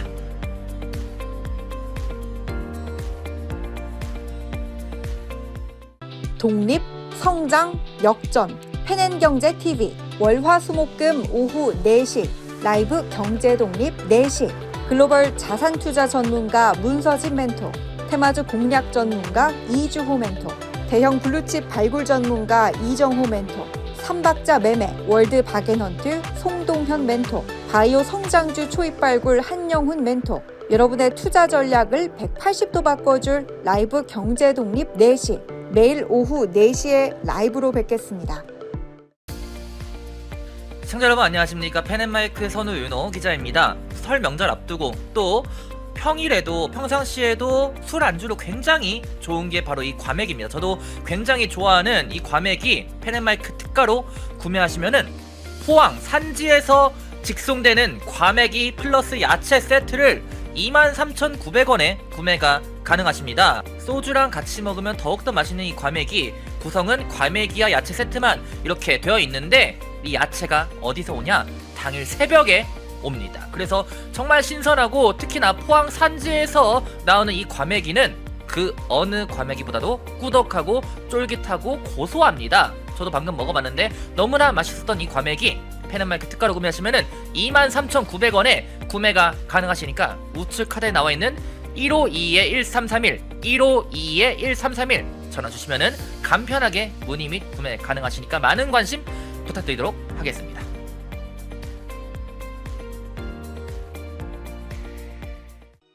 펜앤마이크에서 추천하는 영상도 보고 가세요.